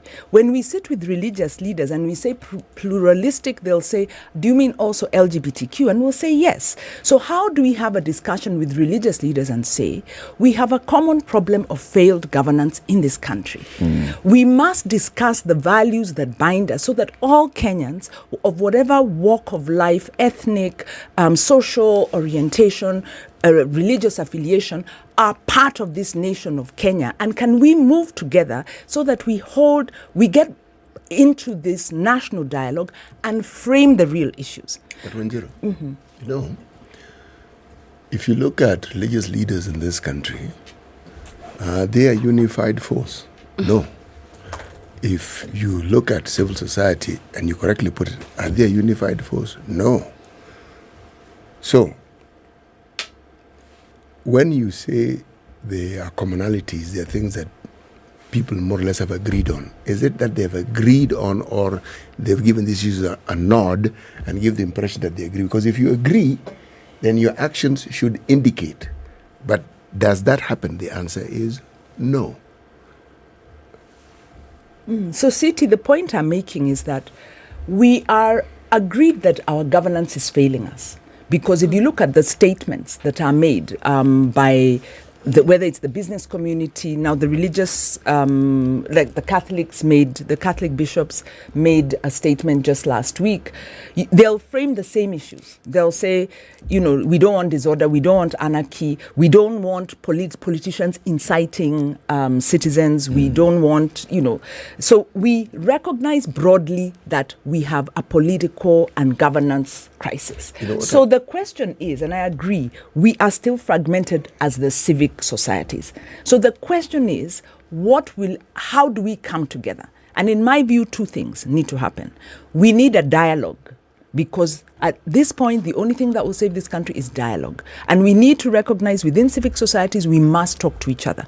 And we must discuss those things that divide us, and those are values. Whether if it's private sector, of course, wants good governance, but they are very profit-oriented. Where are they on human rights? Do they really want good governance? Where are they on human rights-based approaches? And yes, maybe where are they on governance? We need to come together. The second thing that needs to happen is we need to audit where we are. We've been implementing the Constitution for 13 years. The Constitution is born out of the National Accord. The National Accord framed the very issues that we have witnessed just these past 2 weeks. And I even wrote them down because I was looking at... The 4 agenda items. Yes. It talked about elections, vote buying and selling, use of public resources in elections, public servants taking sides in elections, ballot stuffing, hate speech and ethnic sentiments, attacks on opposition, media bias. The issues that bedeviled us in 2007, many of them are still alive and well, and we have witnessed them very just in the past week. If you remember, the National Accord talked about a special tribunal around the post-election violence. Kenya then went into the ICC process, which was the option. I think we lost something when we went to ICC. We lost the opportunity for a national dialogue about why Kenyans would pick a machete and cut their neighbor. Yeah. We missed a national dialogue about these political leaders who pour money and buy those machetes and arm their citizens.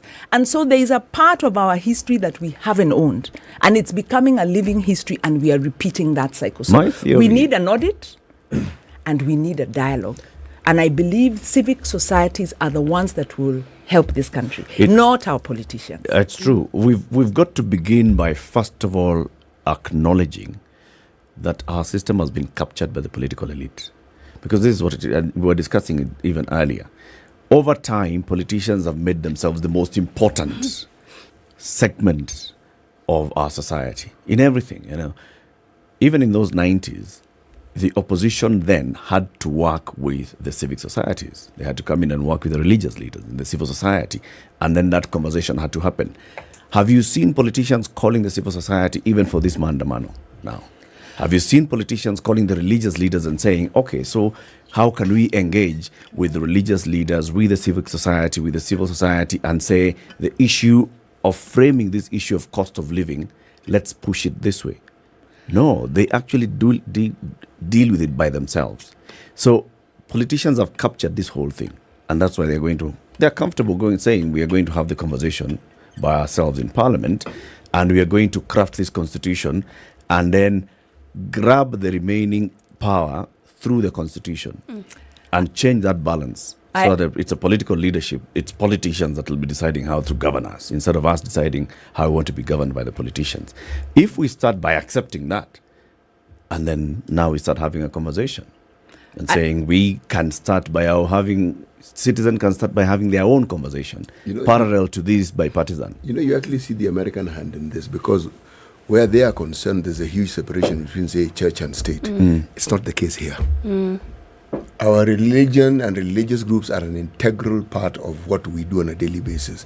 And when we have conversations, religious leaders are involved, civil societies are involved. I mean, that's how our system works. But here, we can see this is a shift. Now, the moment you don't have voices that are not aligned to the political system, then, as Wanjiru likes saying, that whole process has been captured. Because it doesn't matter. Don't be fooled. Politicals on either side of the divide, same animal. There's no difference whatsoever. Politicians will do what politicians do wherever they are, and I do agree that after the passage of the Constitution, something happened, and of necessity, the terrain shifted, power shifted. Kenya has then also become a lower middle income country. We are not that low income thing. Please forgive me. So we are not a lower middle income country. What happens is that our governance frame and our political terrain has shifted, and civic societies have also shifted. So I agree with you in part that civil society has not been framing the agenda like they did in the 80s, in the 90s. They were the ones framing the agenda. Right now, the national agenda is being framed by our political leaders. But part of this is because of what I said. The dispersal of power has seen civic societies also disperse themselves. So civic societies are framing agendas. And political parties... Who's listening to the agenda? No. I gave examples. When you look at the GMO debates, when you look which has been taken to court, there are issues even in Parliament where you've had intervention of civil societies. Now, the point I was making is that civic societies are working in governance, are working even with political actors. It's at the national level that we are not visible and we are not able to influence at this very high stakes position, because with the dispersal of power, because with our interests, different interests, we haven't recognized that we have a bigger enemy that requires us to come together, discuss and put our interests aside to save the country. When will civil societies get it? That the reason why all this good work you do doesn't go anywhere is because you don't understand the one thing politicians do. Politicians get the people behind them.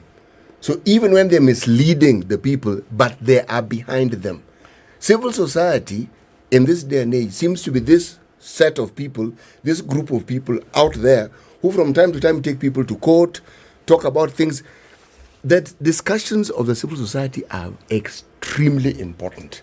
And they're the things that we actually need to actually spread to a much larger population. That's true. If you remove the court system, if the judiciary is captured, as it will be if we continue this way, than the civil society. First of all, space. I've really missed It's being around this muzzled. desk. But CT, it does not mean you can lie to people that our initiatives go nowhere. The fact that we are here talking and saying what we are saying means we have freedom of speech, freedom of expression. That is because civil society fought for it. So stop lying. Okay. Can we please count our gains while recognizing there is more to do? I've actually missed you. I don't think CT said that it's gone unnoticed. He said it's gone nowhere. I don't think he said that. Excuse me, we're a Nerima, democratic as state. As you think about this, because this is the truth, that there was a time, in order for the label to be given as evil society, which you brought up, there was a time where the traction was felt in a very different manner. And it is clear that that is what is needed today to take this conversation that is happening at this level to this level and go from conversation then towards action. Because remember, when we talk about groups that influence the national discourse, religious organizations are seen as a group, one, united. Doesn't matter which religion, it's one. Whether or not they have their ducks in a row, totally different story. But it's one group. What needs to happen in order for that? Because if it's representative of the people who are saying are not involved in this conversation, what then needs to be the catalyst to make that happen? I can talk about the challenges that I see working with youth and the complexities. Why this is important is because it's young people who are the crowds when you hold demonstrations or when we talk about mass movement, even if you talk about the 90s, a lot of students, and even the fact that Sonu had to be shut down, their involvement is key. And right now when you have a lot of young people engaging for the wrong reasons, they're behind politicians, not just because of their influence, but because of the money. It's the money that it's involved in these processes. But the complexities of the youth space, which has been happening since after the Constitution, it doesn't make sense that the youth is one of the only things that is not devolved. Youth is not devolved. However, youth are in every single county in our country. Why this is difficult is because a young person in Kitui County has a completely different youth office from a young person in Busia County. You might wonder, what does that have to do with anything? It's about centering the youth. Even on the grassroots level, when young people are being managed in silos, it creates branches for them not to be able to come together. And this is funny because Makueni County, for instance, has a youth department, a youth minister. And it's one of the counties that is considered to be very youth-friendly. But you can just travel a few kilometers across, and the youth department has been clamped with agriculture or ICT or farming or gender. And this administration actually moved the youth and put the youth with sports. Not forgetting that 4 years ago, youth was under ICT. Not forgetting that 4 years before that, youth was under public service and gender. This is confusing even for young people in the sector like mine to mobilize young people. So I think what needs to change is for us to recognize that they've already been working around how do we separate young people. And the Universities Amendment Act was one. Young people can't vote for their leadership right now in university. And I think they practiced with youth first, and they are practicing it with the public. So they've seen if we can divide the youth, it's very easy to divide the public. Well, thank you very much, ladies, for joining us this morning. We want to continue these conversations because as this bipartisan takes place, you know it's a new term, so bipartisan. As it's taking place, we ought to be hearing more voices talking about the issues that really matter to the country. Wanjiru Gekonyo is an advocate for good governance and accountability, and Nerima Wakojiwa is the executive director of Siasa Place. Keep it here for more. In the next hour, we hope to have Kimani Ichung'wah, National Majority Leader. Good morning, 8 a.m.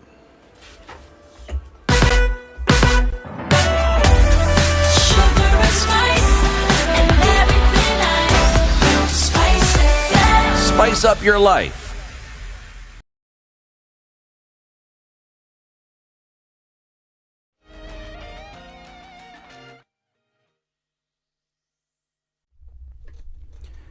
Good morning, this is Newswire. I'm Dennis Aseto. National Assembly Speaker Moses Wetangula has challenged law lords attending the 3rd Regional Symposium on Greening Judiciaries in Africa to come up with punishable measures in law on environmental distraction.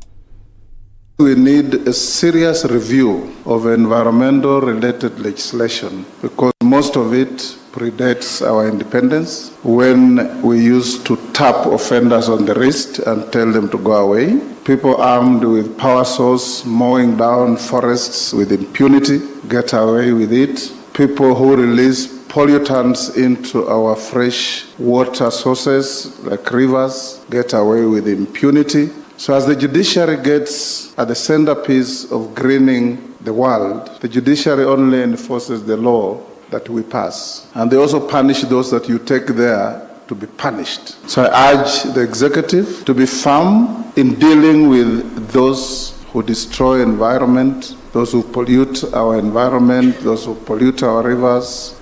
The African countries' judiciaries in Africa gathered under the umbrella of the 3rd General Conference of the African Judicial Education Network on Environment Law and are currently deliberating on strategies that include legislation that can address the climate change matter towards saving the ecosystem. And the Director of Public Prosecutions, Nooreen Haji, has dropped charges against Azimio One Kenya leaders, which included unlawful demonstration and malicious property damage. Through a prosecution counsel, the DPP informed the court that the withdrawal of the cases would allow dialogue between the government and the opposition. Azimio MPs, including Ugunja MP James Opiyo Andai, Kilifi Senator Stewart Madzayo, Kilifi South MP Richard Chonga, and Malindi MP Amina Mnyazi, were discharged by Kahawa Law Court Senior Principal Magistrate Boaz Ombewa after the Director of Public Prosecutions dropped their charges.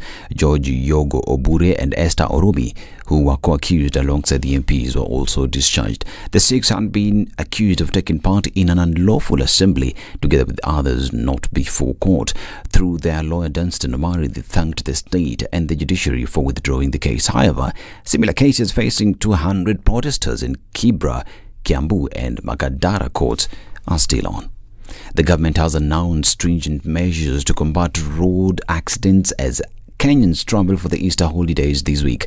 Roads and Transport Cabinet Secretary Kipchumba Murkomen said the National Transport and Safety Authority will heighten surveillance to crack down on unroadworthy vehicles. He said the authority has collaborated with the Interior Ministry to arrest reckless drivers. Additionally, Murkomen said the ministry is in the final stages of developing a driving school management and licensing module to ensure only competent and qualified drivers are allowed on the roads. And Kenya will launch its first operational satellite next week in a landmark achievement for the country's space program. Taifa 1 is scheduled to be launched on April 10th aboard the SpaceX Falcon 9 rocket from the Vandenberg Space Force Base in California. The observation satellite is fully designed and developed by Kenyan engineers and will be used to provide data on agriculture and food security, among other areas. Testing and manufacturing of the parts were done in collaboration with the Bulgarian aerospace manufacturer. The body of a 38-year-old border operator who went missing in Bondo sub-county has been found in the waters of River Yala. The body of the border operator, who has been identified as Joseph Otieno, was found while floating on the waters of River Yala around Ndiwo area in Mago village within Othach sub-location. According to the area assistant chief Patrick Ochola Orembo, the deceased is suspected to have committed suicide following a domestic dispute with his estranged wife. Orembo said that Otieno's wife had eloped with another man living in the neighboring sub-county of Alego Usonga, and attempts to convince her to return proved futile. It is suspected that failure to get back his wife prompted border operators who worked at Nyamonye Trading Center to jump into the river to end his life. Otieno's fellow border operators, led by their chairman Kennedy Ogoma, revealed that their curiosity was drawn after they took 3 days without seeing him. While confirming the incident, Ochola stated that the body has since been removed to Bondo Sub-County Hospital to await post-mortem. And South Sudan and Kenyan authorities have managed to locate the site where President Salva Kiir Mayardit got an accident in 1993 and recovered his passport. The travel documents, along with those belonging to other passengers who were on board the plane that crashed in Torongo, Baringo County in 1993, had been safely kept by a family that also collected amulets from the scene of the accident. This is Newswire. I'm Dennis Aseto. Good morning.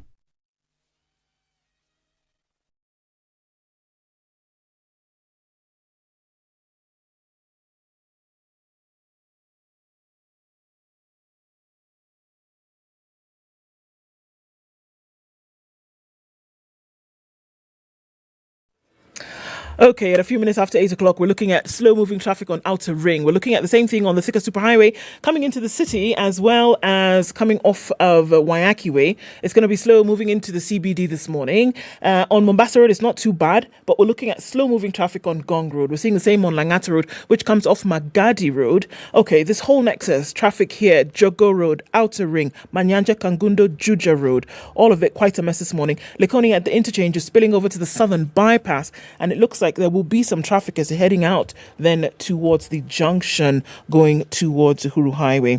All right, let's keep an eye on things this morning and see what happens. SpiceFM KE on Twitter.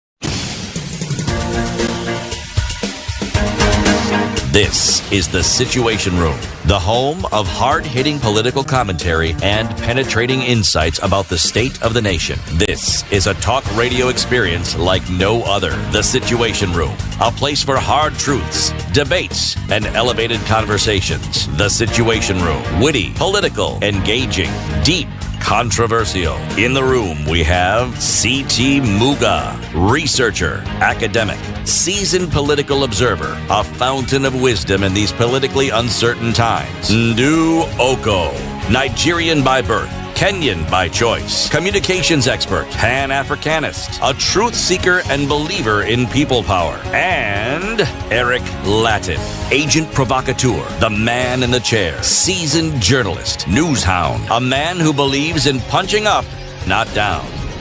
This is The Situation Room. Good morning. The only third hour of The Situation Room this morning, still live on SpiceFM, KTN Home, and on YouTube and Facebook. We are waiting for Kimani Ichung'wah, the Member of Parliament for Kikuyu constituency and leader of the majority in the National Assembly. He is running a bit late, but I think he's using the expressway as well.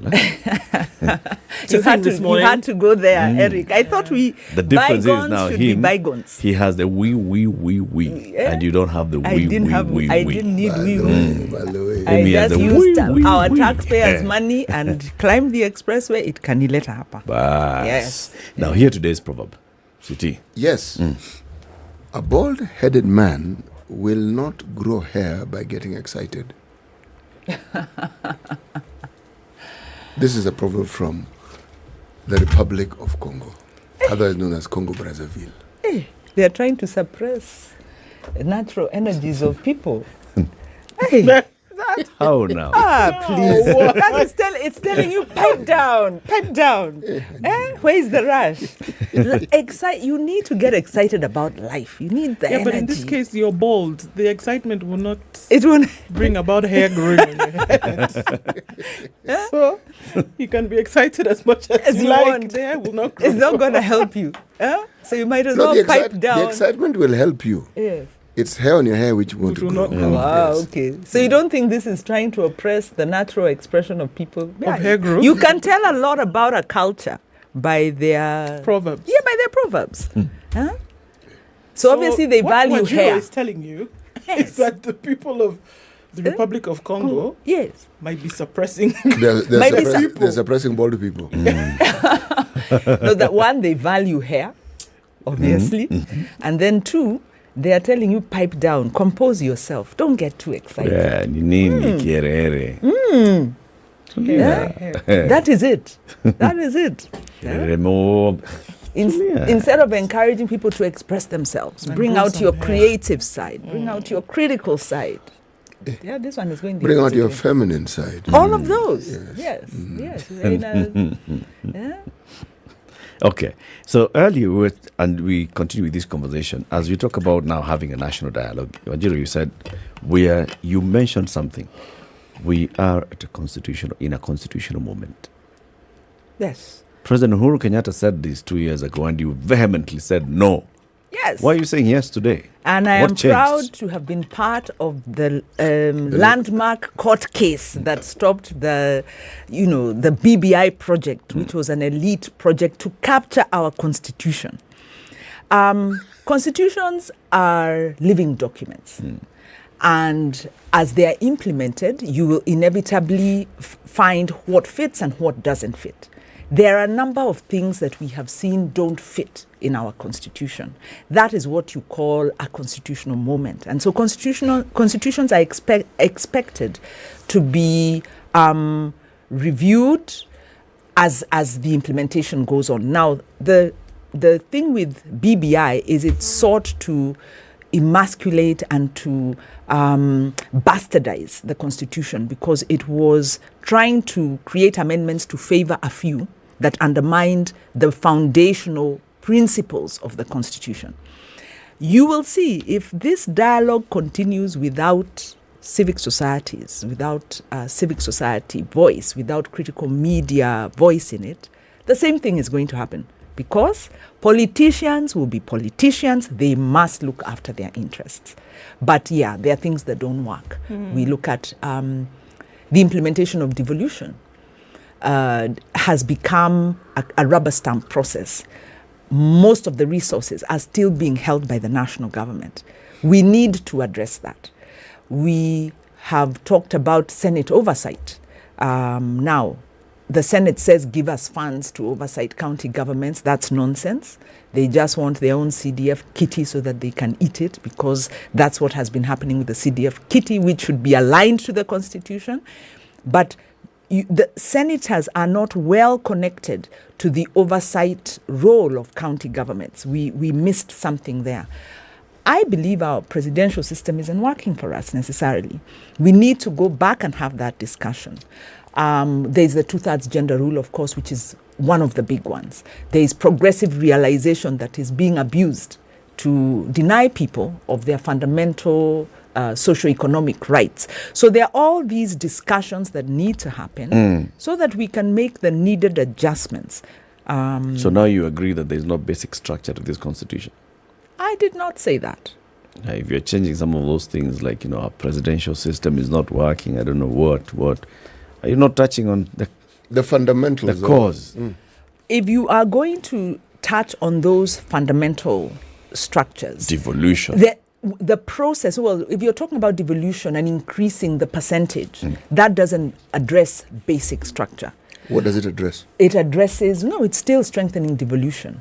It is still a constitutional process. You still have to go through what the court said. They said, one, if you're doing a fundamental if you're revising the constitution fundamentally, you have to go back to the CKRC, which is a national dialogue. In your argument in court, Wanjiru, yes, against the BBI and against, tinkering with the basic foundation of the constitution, what was it that you thought was particularly tinkering with that basic structure? One, there was the issue of separation of powers. And by the way, my getting involved, at the point at which I got involved, even foundationally, the BBI process was flawed because the rationale used and the framing of the 8 questions or 9 questions, whatever they were, ignored the reality. Because they started from the premise that the political leadership of Raila Odinga, Uhuru Kenyatta have come together and agreed to assist the country, ignoring the electoral malpractice of 2017. So they had ignored a whole load of realities. But when it got to the court, of course, basic structure doctrine was one of our key points, that you must respect separation of powers. You must respect the distinctness of county governments. You must respect, those foundational, foundational values and principles, the pillars of the Constitution. If we get into a national dialogue, and we find that there are some aspects of our governance that really don't serve us, then the process, and the court spoke to this, the process of changing those means you have to go back to a citizen-led constitution review process, which entails the civic education, which entails the dialogue, which entails having those views then collated and framed, and the questions that then need to be structured, put in a way that is very clear and easy to understand. If it is just adjusting some of the, tweaking some of the provisions, then you use the sections of the Constitution that call for a referendum and the like. But the key thing is, at all times, active, informed unstructured citizen engagement is anticipated. This is a people's constitution. Okay. The threat now, just like you've said, is having a BBI 2.0 in the name of these bipartisan talks. Because when we begin the bipartisan talks that look at addressing the issue of formation of not just this IEBC, but also future IEBCs, like the president said, what is it that they'll be discussing? They may actually cross over into looking at create an office of the official leader of the opposition, the memorandum that the president had sent to Parliament. So there's a possibility of this actually expanding into discussing even what the president had sent to Parliament, into looking at what areas that need to be amended. Raila, just before the last rally, he had also introduced the issue of we need to relook at BBI. So he will come with BBI to the table and say, okay, there are some issues that we are discussing in the BBI. For example, let's create the position of a prime minister and 4 deputies. It's important for national cohesion so that we don't have this kind of thing happening in future elections. So there is a likelihood of a BBI 2.0 being born out of this. Where do we safeguard the voice and the interest of the citizens in that? I'll still go back to the 2 points. Civic societies need to come together and work out, their common interest to safeguard the country. We need, and the second point is we need an audit of the 13 years because through the BBI process, civil society took more of a stance of resisting the process rather than speaking into the process in a structured way. It's high time we had a structured, of course we need to engage in the process, but we need to now inform and say, so what have we gained? What is working in our electoral process? Dating back, and I think it's important for us to go back to the National Accord, not to start with what happened last year.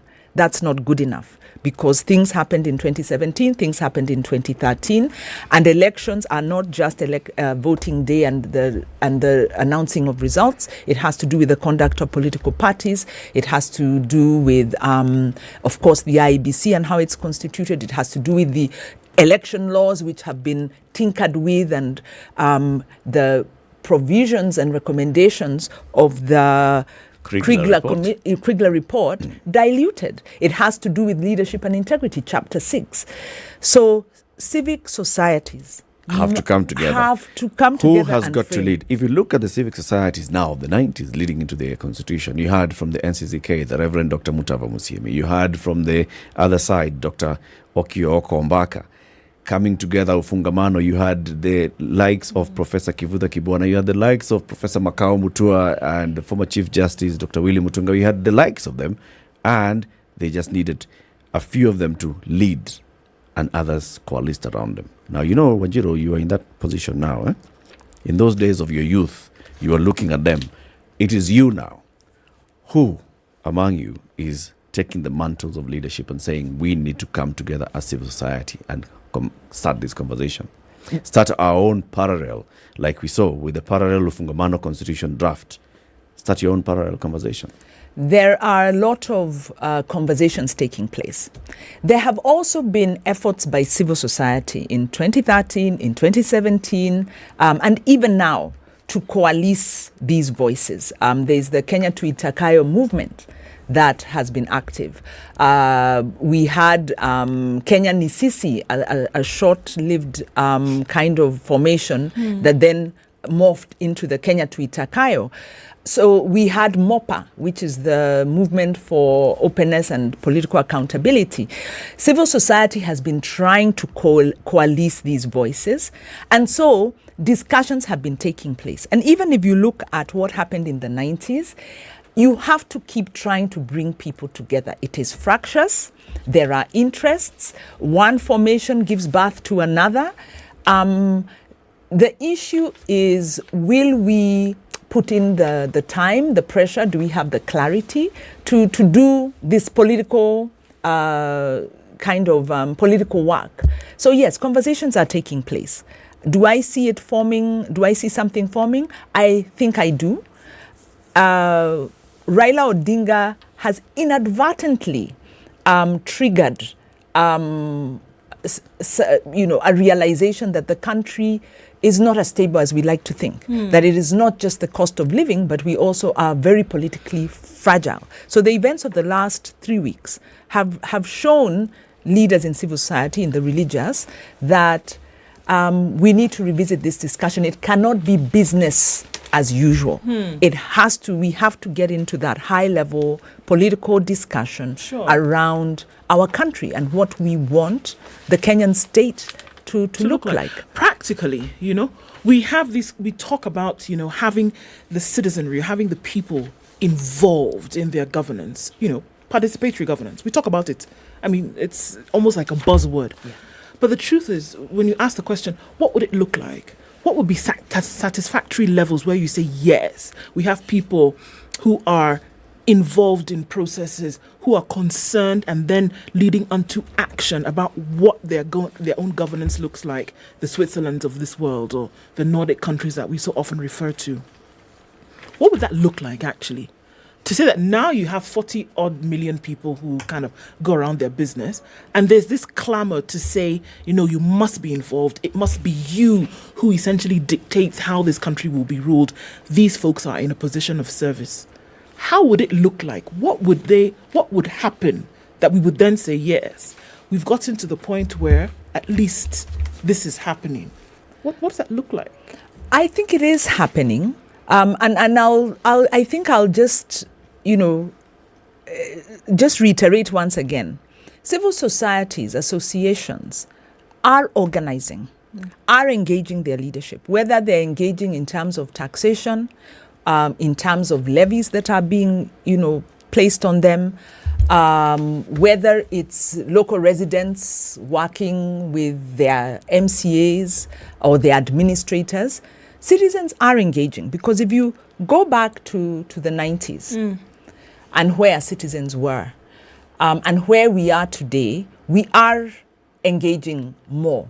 But there is a gap, and I agree with you, and this gap has to do possibly with the fact that after the Constitution was passed, after the citizen-led Constitution was enacted, we dropped the citizen.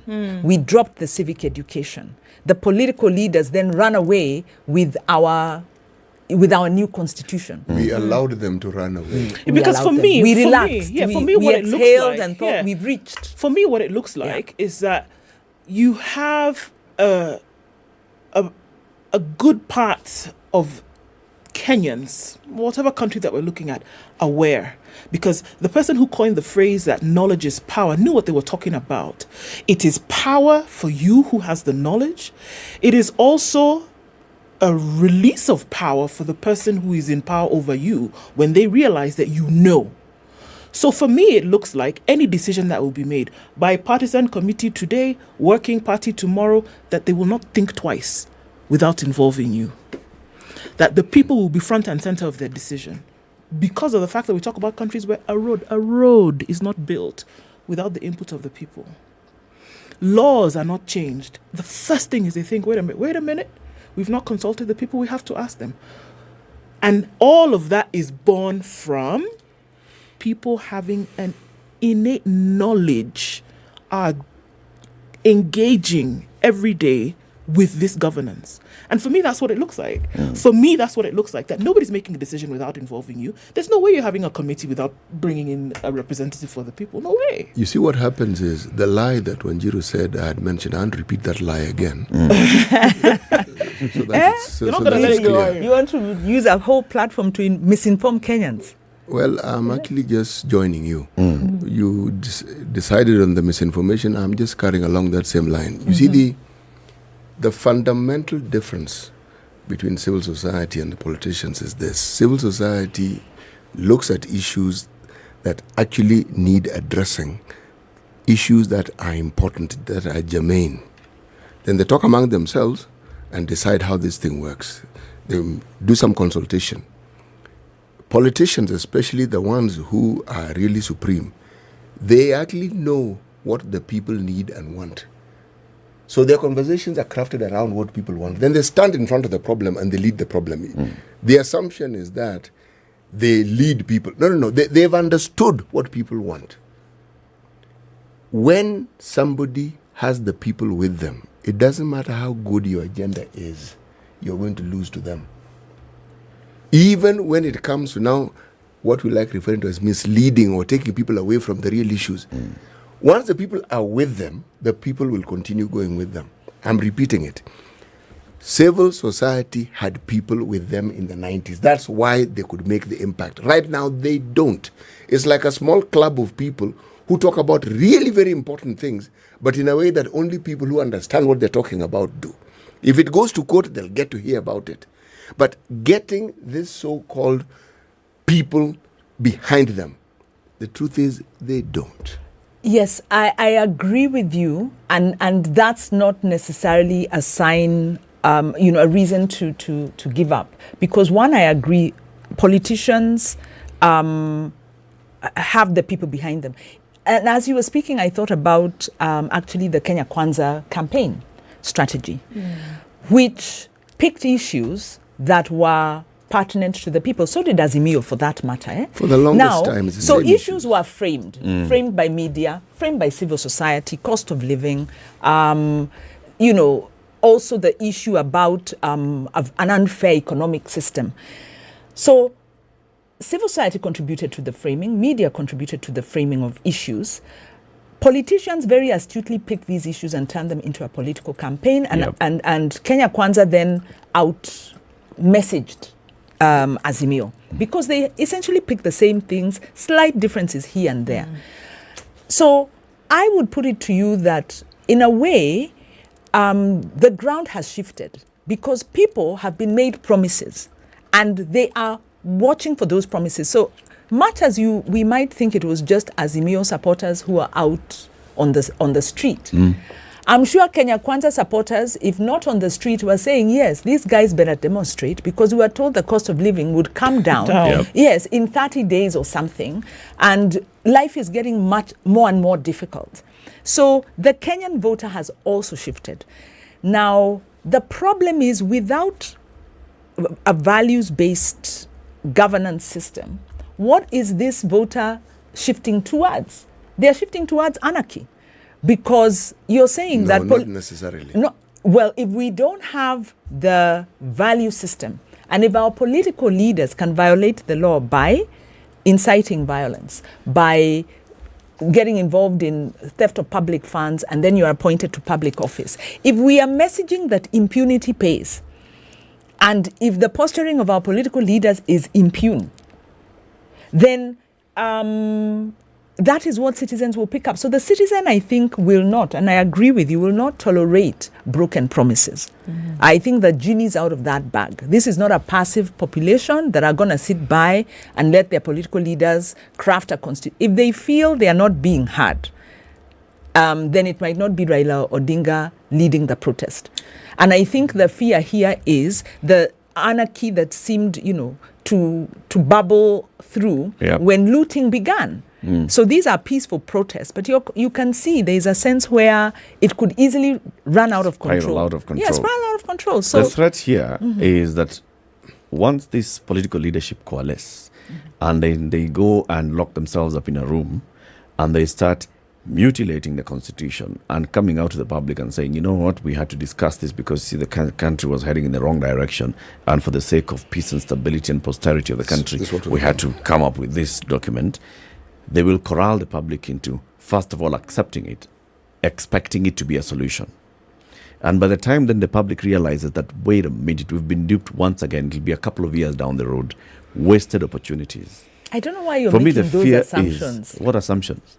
That the public will be corralled, that the public will pass. Because the main thing is, will it be a fair process? Because if it is a fair process, remember, government has twice lost a referendum on constitution change in this country. You think this government is going to take people to a referendum? Well, you have to. If you're making changes to the constitution, so let's say this, you're going to need to. And that's exactly my point.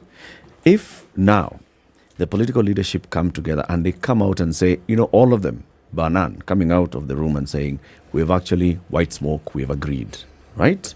One of the things that's going to happen is that they will be leading in this messaging, just like we have that messaging today, that because the president spoke on Sunday afternoon and Raila spoke on Sunday evening, there was a general sigh of relief that finally they are seeing eye to eye. We are now going into a conversation, and there's that general feeling of okay, at least we're heading somewhere. That's an assumption. Yes, it's a fair assumption. No. It's an assumption. You yes. do not know the people who are on the street and those who supported the demonstrations. Yes. Because of cost of living realities. Yes. May be sitting there looking and asking, Raila better not betray us What again. is your assumption based on? No, because my assumption is based on observation. That's a reality of our history. Yeah, not everybody has heaved a sigh of relief. Not there are everybody, those who are Wanjiru. looking. My assumption, it's not that simple. Your assumption and my assumption are the same. You're assuming, I'm assuming. My assumption is based on observation. What happened yesterday? Did people go onto the street? Only a few people led by Eric Omondi went on the street. Would we have seen them going on the street? That's a question. That's the thing. We don't know that. So the assumption here is that they have sat back and given them the credit and the benefit of the doubt. Giving them a space. And given them the space to have the conversation. If they misuse this space, they could go and misuse their space and come out and say, you know what, like you've been showing you, we're actually having a conversation. Yes, we've agreed this is the best way forward. A couple of months, a couple of years down the road, wasted opportunity to actually have the true conversation. That's my point. That if that citizen who's sitting back and is thinking, no, I've got to be involved in this process, if that citizen does not raise their voice now, it's a wasted opportunity. Mm-hmm. Now, your side of the assumption that it's not everybody who is satisfied. I agree. Okay. Those that are not satisfied, where are they? Yes, that's the question. I don't think, my reading of the situation is Raila had an opportunity in 2017 when we had, of course, questionable election results. And he mobilized the country and was at a point, the country was at a breaking point, but it was at a critical point. And he then shook hands. And when he shook hands, he did not frame the issues for the public. The question is, one, will the issues be properly framed for the Raila supporting, you're talking about half of the voting population. Because the other half, we can assume, is in UDA Kenya Kwanza. So will the issues be framed? Then when the dialogue takes place, will they be true to the needs of Kenyans? But the point I was making is, the political interest aside, is this citizen is not in the same place they were, even in 2017. So there are things we can't predict about what this citizen will do. The cost of living has never been higher. There are some interesting things happening with this administration where they are talking about progressive taxation. The tax measures they are imposing on the professional, middle class, the upper deckers, as David D derisively likes to call us, are not being imposed in the same way on the citizens. Will that take effect? Will it become a situation where the impact of the cost of living is less burdensome to the majority, and really then the middle class are the ones who are bearing the brunt of the exemptions being given to the business sector and the corporate sector and the social security support, which we support, being given to the lower level. If that happens, then you could have high cost of living, but the impact bearing more on middle class incomes. That changes the dynamic. So I think maybe the other interesting thing happening. Can we take a break and then you tell us the other thing? Okay, it's 26 minutes to 9. This is Kenya's biggest conversation. Wanjiru Gikonyo, advocate for good governance and accountability, our guest this morning. We are still waiting for Mheshimiwa Kimani Ichung'wah, the Member of Parliament for Kikuyu and Majority Leader in the National Assembly, running late because of some earlier meeting that he says he had. But let's see if he'll be here in time. Let's take that break.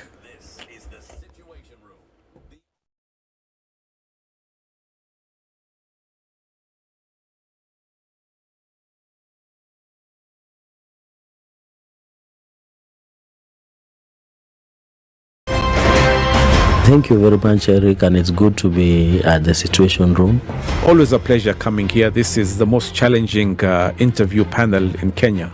You guys are very well informed, and as you can see, Charles today, very philosophical. To be poor in this country is the greatest sin you can commit, not just from a legal perspective, but from life generally. It is very, very skewed.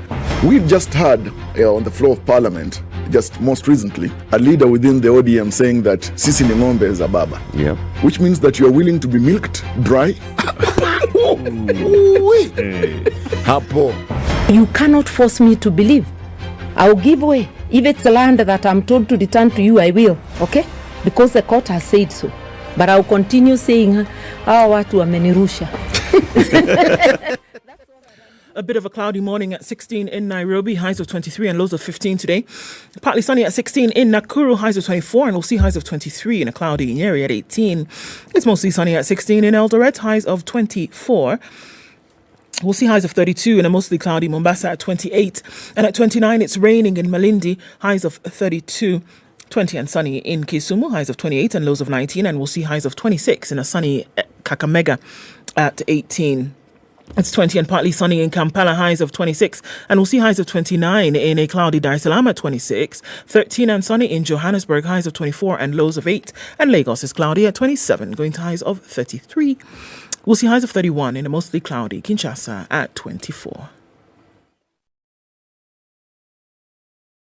I have a brother. He was a pilot. He was laid off. He came to a policeman. He messed up. He went from a pilot to a policeman. Exactly. He stole a jet. Yeah. In fact, you should be lucky he was not court-martialed. The Spice Drive. Big hair and the biggest hits from the best decade.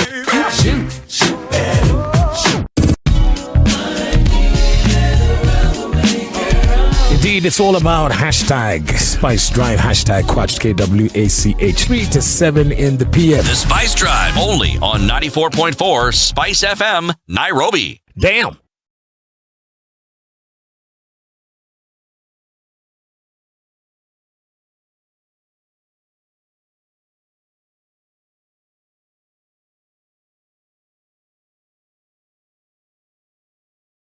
Okay, not doing too badly on these streets this morning. It's inching along on the Thika Superhighway as you get into the CBD, and whatever was happening, touching on that Likoni interchange towards the southern bypass, not so bad right now, looking a lot better.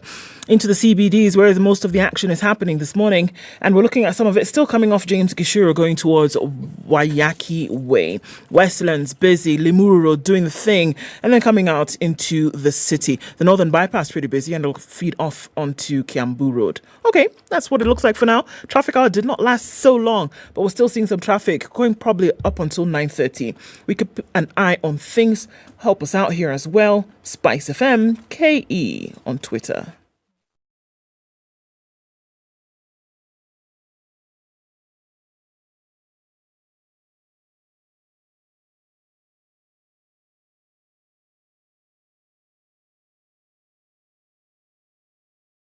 Mature, intelligent talk every morning. Spice up yourself.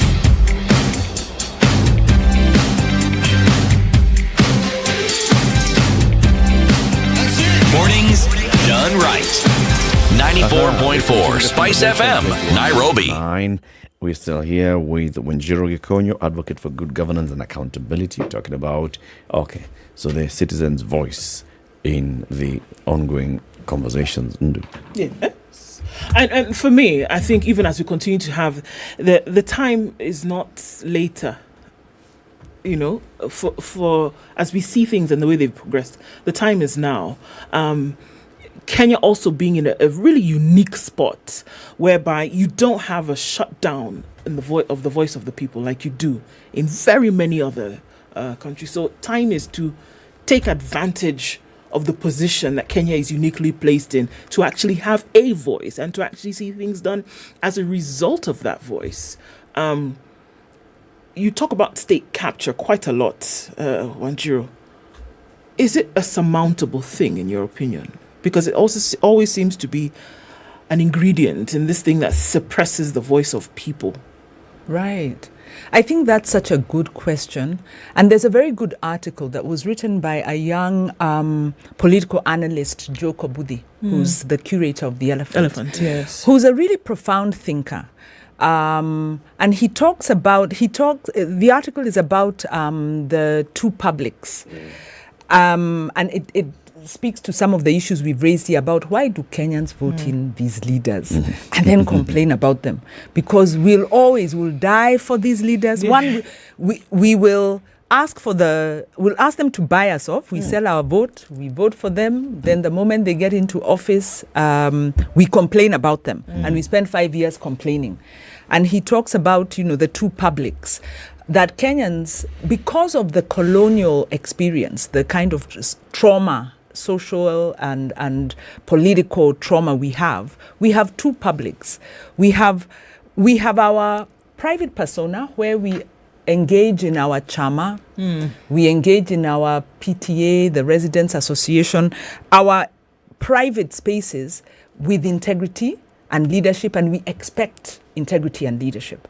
But when it comes into the public space, dealing with public resources, the moment you've gotten onto a committee that manages public money, you're expected to benefit your community and therefore steal public resources. And he talks about, this colonial frame, and others would call it a colonial mentality, as still being part of what rules us. And he says this colonial frame reinvents itself.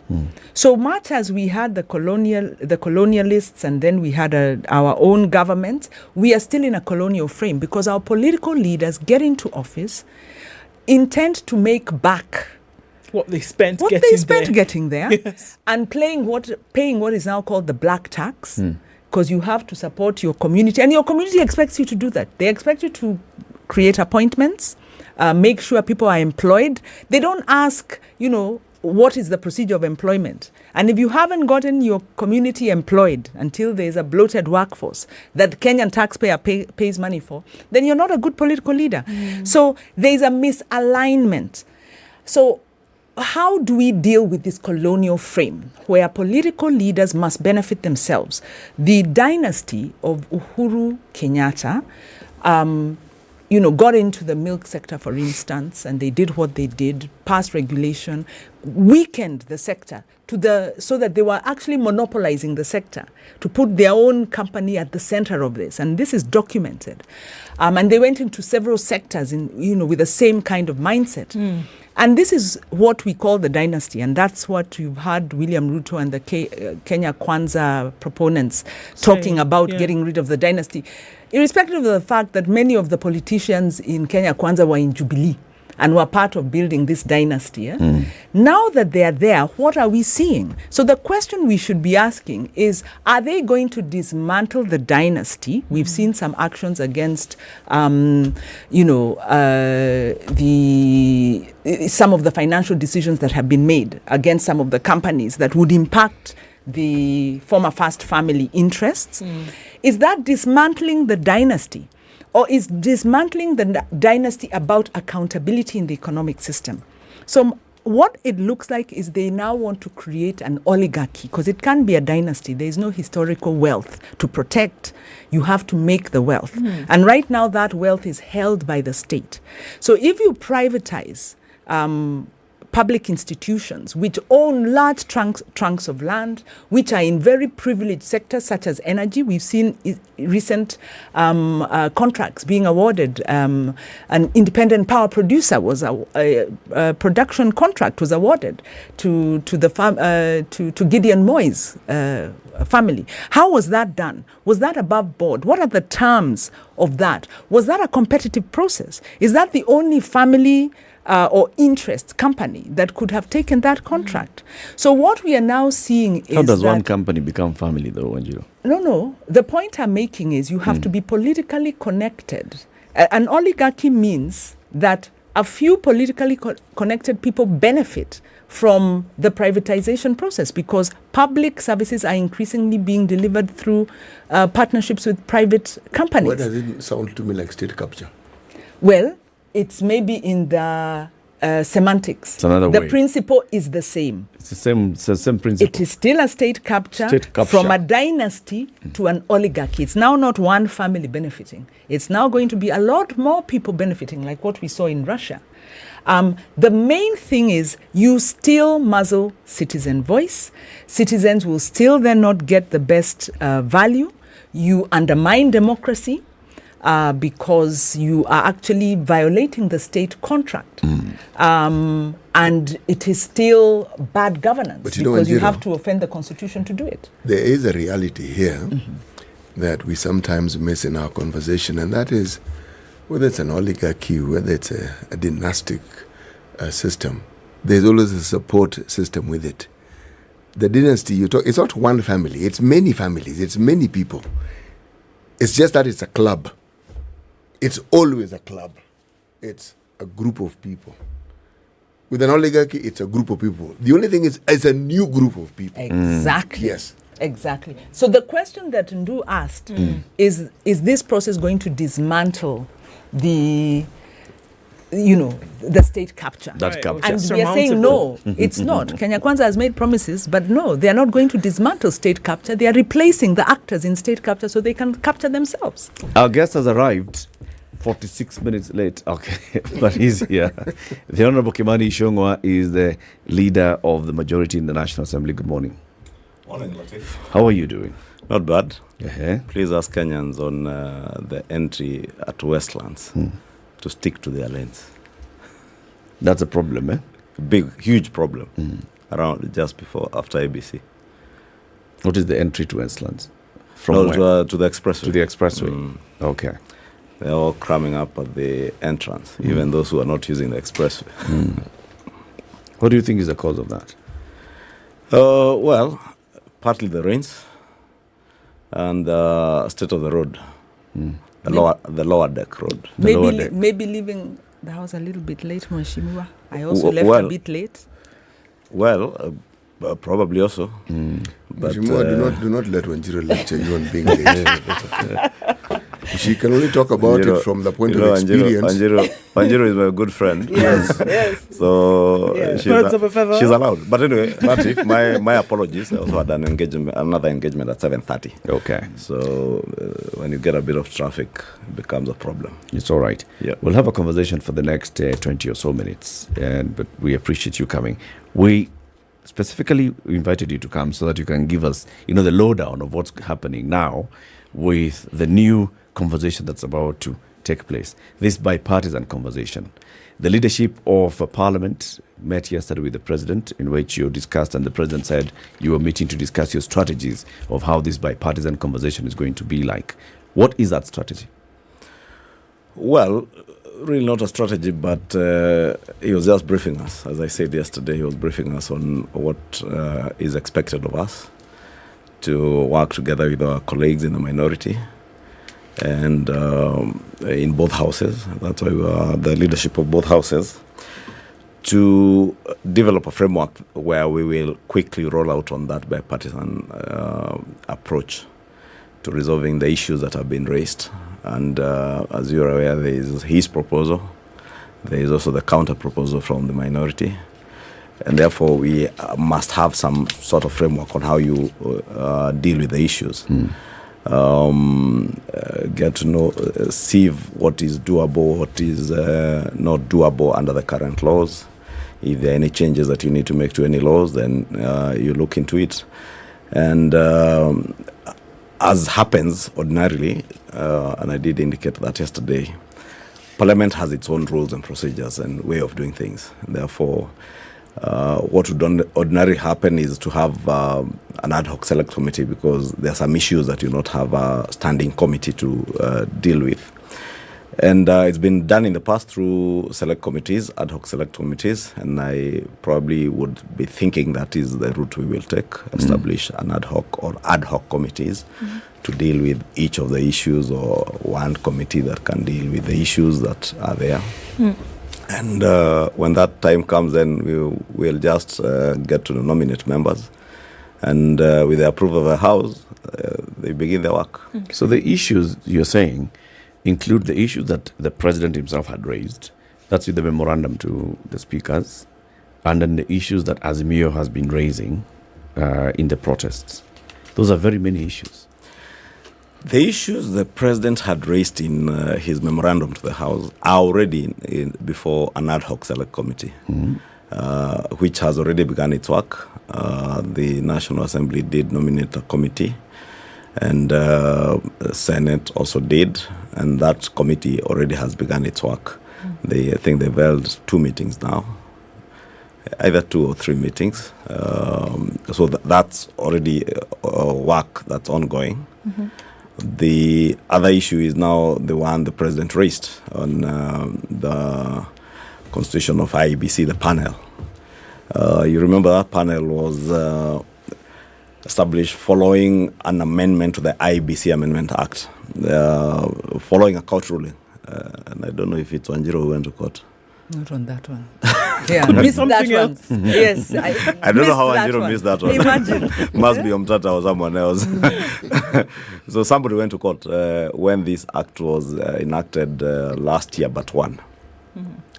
With the argument that the Parliamentary Service Commission cannot rightfully nominate 4 nominees out of the 7. And the court agreed with them and said the particular clause that gave the Parliamentary Service Commission 4 panelists was unconstitutional. And therefore, what we did in this 13th Parliament was basically to just amend the Act to reduce the number of nominees that were being nominated by the Parliamentary Service Commission to 2, and gave 1 position to the Political Parties Liaison Committee and 1 to the Public Service Commission. And when that was passed in Parliament, the President assented into law, and that is the process that the panel you see working now has been following. Therefore, if there is to be a review of that panel, or rather the reconstitution of that panel, then you may need to, you have actually to amend the law. So depending on what the minority side wants and what other Kenyans may express their views to Parliament that they may want. But remember, a large proportion of Kenyans had expressed their views when we asked for public participation. And that's how the law came to be enacted. Mheshimiwa, there's what the president suggested, there's what he said, and then there's also the stance that was taken prior to that. Things have changed in the last 24 to 48 hours, clearly. Is this new move, some of the things that you mentioned, of course, were already in play, as you've mentioned here, in terms of the Act, but there's a general different feeling, different climate over the last 48, 24 hours. Is this new move welcome?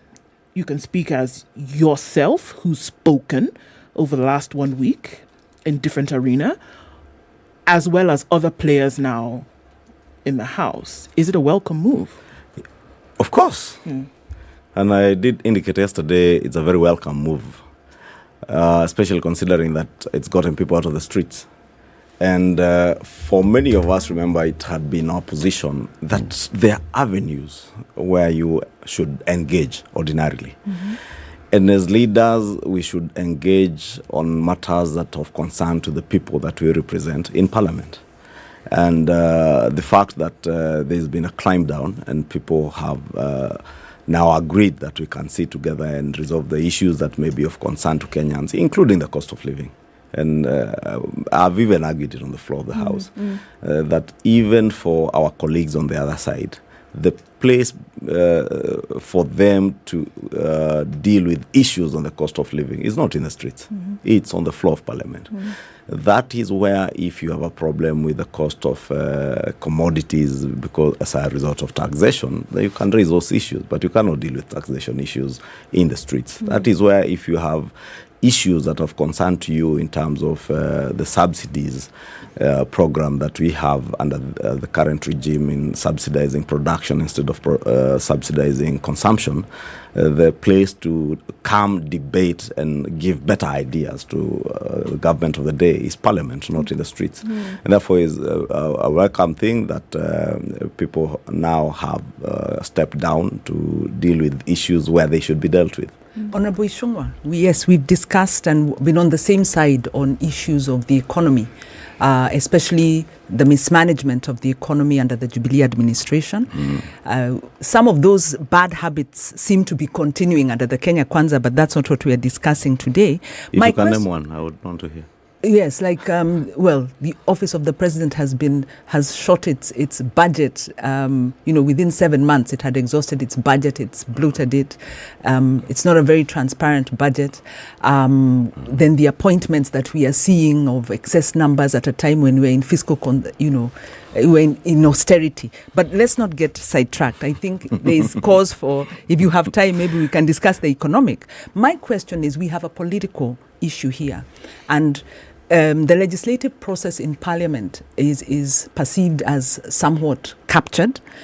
When we've had public participation and we've raised this issue with you, it's an issue that's also gone to court, where the public participation process in Parliament becomes almost a tick-the-box exercise, where the public are invited, they give their views, but then the politicians settle the matter based on what they've already determined.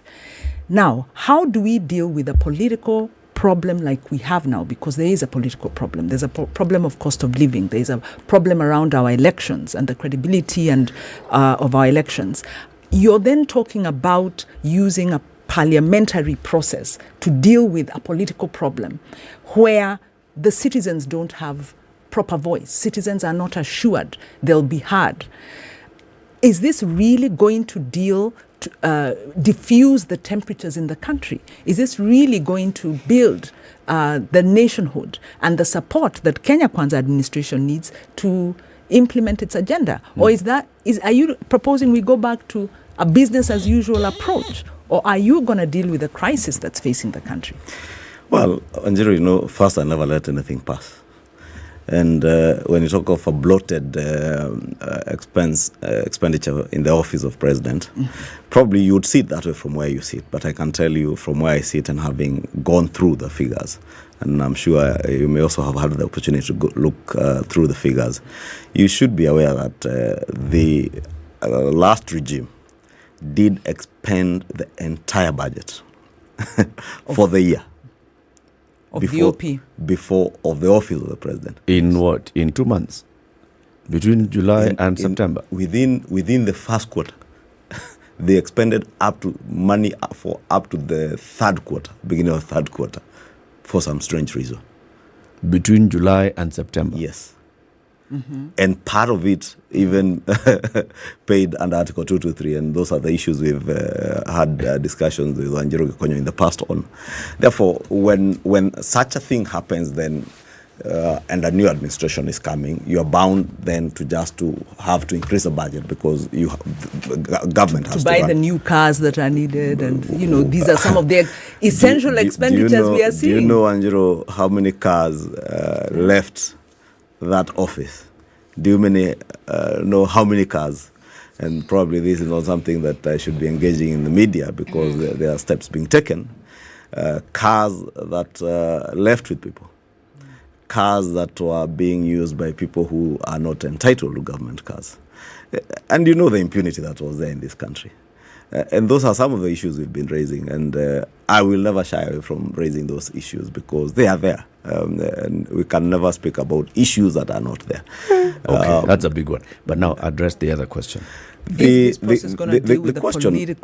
question of whether the process will deal with just the political issues and give citizens a voice, and whether citizens will have a voice. I think citizens always have a voice, and again, from where I sit, Wanjiru, and I have engaged with you before when I was a chairman budget, and it is also not true that the public participation is superficial. There are instances where Parliament has even had to change legislation and at times even subsidiary legislation out of the engagements with members of the public. When I was the chair budget and appropriations committee, I've had to reallocate resources based on what we found on the ground when we went out for public participation. And I'll give the case example of the MES program. The Managed Equipment Services, Medical Equipment Services program. The issues that came out even of the audits of that program came out of the public participation exercise. It is when we went to places like Kapenguri and you go and find theatre equipment that was dumped there 2-3 years, not being used, but it's being paid for. You go and find other hospitals where dialysis equipment was put, the water, we are told they need soft water, the water there is hard. Some other places, there are no transformers for 3-phase power, so the equipment is there, but Kenyans are paying for them. Yes. And that is what gave rise to even the issues that came to be raised by the auditor when we question that. Therefore, I'll not fully agree with you that the process in Parliament is usually superficial in terms of public participation. We make efforts to see to it that the views of the public count. And even in this process, Anjiro, I want to assure you that the public interest must and should override everything else. The political interest is heavy because it is a politicians-driven process. And even where you saw people participating in terms of the demonstrations and picketing, it's simply because we're being led by politicians. And maybe that is where people in the civil society have failed. We should see a lot more view people in the civil society being the ones leading the people-centric issues rather than leaving it to the politicians. Because the politician will carry an agenda and hide behind the cost of living. But the real interest to the politician may not be the cost of living. Therefore, maybe I'll throw it back to you to challenge you in the civil society. And I have drawn parallels. I think a week or two ago, I drew parallels between what happened about a month ago. You remember when the traders in downtown Nyamakima River Road were protesting and they held a demonstration in the CBD, right from downtown all the way to Harambee Avenue and on to the gate of the Senate in Parliament. Not a single stone was thrown. Not a single person was arrested for misbehaving. And they had a very legitimate memoranda to present to the office of the president, which they did present. They presented another one to the office of the deputy president, and they presented the third one to Parliament. And the week after, the deputy president convened a meeting with their representatives and all agencies of government that had to deal with the issues that were raised in those memorandums. Therefore, we also as a country need to up our game. And maybe I would agree with you to an extent that this should not be left to politicians. It should have other people. So the question then is, players who do not have a political interest. Mheshimiwa Kimani, as a leader and one who is going to spearhead this conversation, are there avenues that can be opened for better public participation, for better collection of views from the public? When this ad hoc committee is formed, whenever it's formed, is there a better way for it to engage with the people so that it doesn't appear like, everything is happening in Parliament, but it's starting from the people? And can I add on to that question? How assured are we that the interests of the political actors, the buying off that we know happens, the brown envelopes, because we know they happen. I don't know whether you're on record as having said that, but it's on record. How do we know that the political interests in Parliament will not muzzle the inputs and the voice of citizens and the civil society, especially because these issues have to do with economic interests, have to do with the electoral process, which deals with the conduct of political actors, the conduct of the political party? How do we know that we are not going to be have a managed public participation process, sacrificed at the interest of the political actors? Well, I don't know what further assurance I can give you, other than, as I said before, encourage even you in the civil society and you in the media. Parliament runs a very open program. You're at liberty, and that's some of the improvements that you should do in the media. KBC does cover all sessions of Parliament. And unfortunately, not all committees are covered by the media. Probably this is one such opportunity that you have to ensure that there's transparency in the conduct of business by committees of parliament that you offer the live coverage that I saw you offer to demonstrators. Maybe it's now time to upscale that from covering demonstrators and people looting to now also covering the real business and real engagements with Kenyans in the right place and the right forum. So that the day Wanjiru Gekonyo and civil society partners appear before that committee and they present their views, be it on the electoral process, be it on the cost of living, be it on the other laws that are bound to be amended, like that one on IEBC, the constitution of the panel, then there's some sort of transparency as to how those issues are dealt with. And there's nothing that stops the media from covering right from the first meeting to the last one. And then look at what was presented to the committee and the outcome of the report. Because at times Parliament is unfairly criticized. Unfairly? Unfairly. Would you say that? Yes, unfairly. And I will repeat, at times Parliament is unfairly criticized. Maybe 20 or 30% of the time it's unfair. Even if it's 20 or 30%, Wanjiru, what is unfair is unfair. Because I've seen instances where people don't even take time to read through the reports. And I know Wanjiru takes time to read, and I've seen her analysis of things that Parliament has done. And part of it is very accurate. Part of it probably what is done by other people, and you're just expressing it, may not be very accurate. And that's why I'm saying many a times Parliament is unfairly criticized. But Parliament tries to be as open, as transparent, and as accountable to the people as we can be. And I want to assure you that we will endeavor to do the same. Latif is not about one person in Parliament. It's not about me leading the process or the leader of minority or any particular person. That is why even the committee that is nominated is proposed to the House for the House to adopt and agree with those names. And therefore, whatever decision will be made will be a collective decision by the committees that will be there on behalf of the House. And at the end of the day, if the House agrees with a committee, then they approve whatever the committee brings before them. If they are dissatisfied, and part of the feedback that members of the public should be giving is to give to their members of parliament that we are either satisfied with this process, so that you vote in line with what the people who sent you to speak on their behalf want. If they are dissatisfied, again, they should be able to talk to their members of parliament and tell them, I am not happy with these particular provisions, and we would want you to not support a certain process or a certain legislative agenda because it doesn't augur well for the people. But a lot of times Kenyans do not engage. I am yet to see any particular constituency or members of the public who have petitioned their members of parliament to take a position on a certain issue. So at times it is left to the whims of and thinking of politicians, and that is why Wanjiru may at times be tempted to think that they are brown envelopes that are changing hands.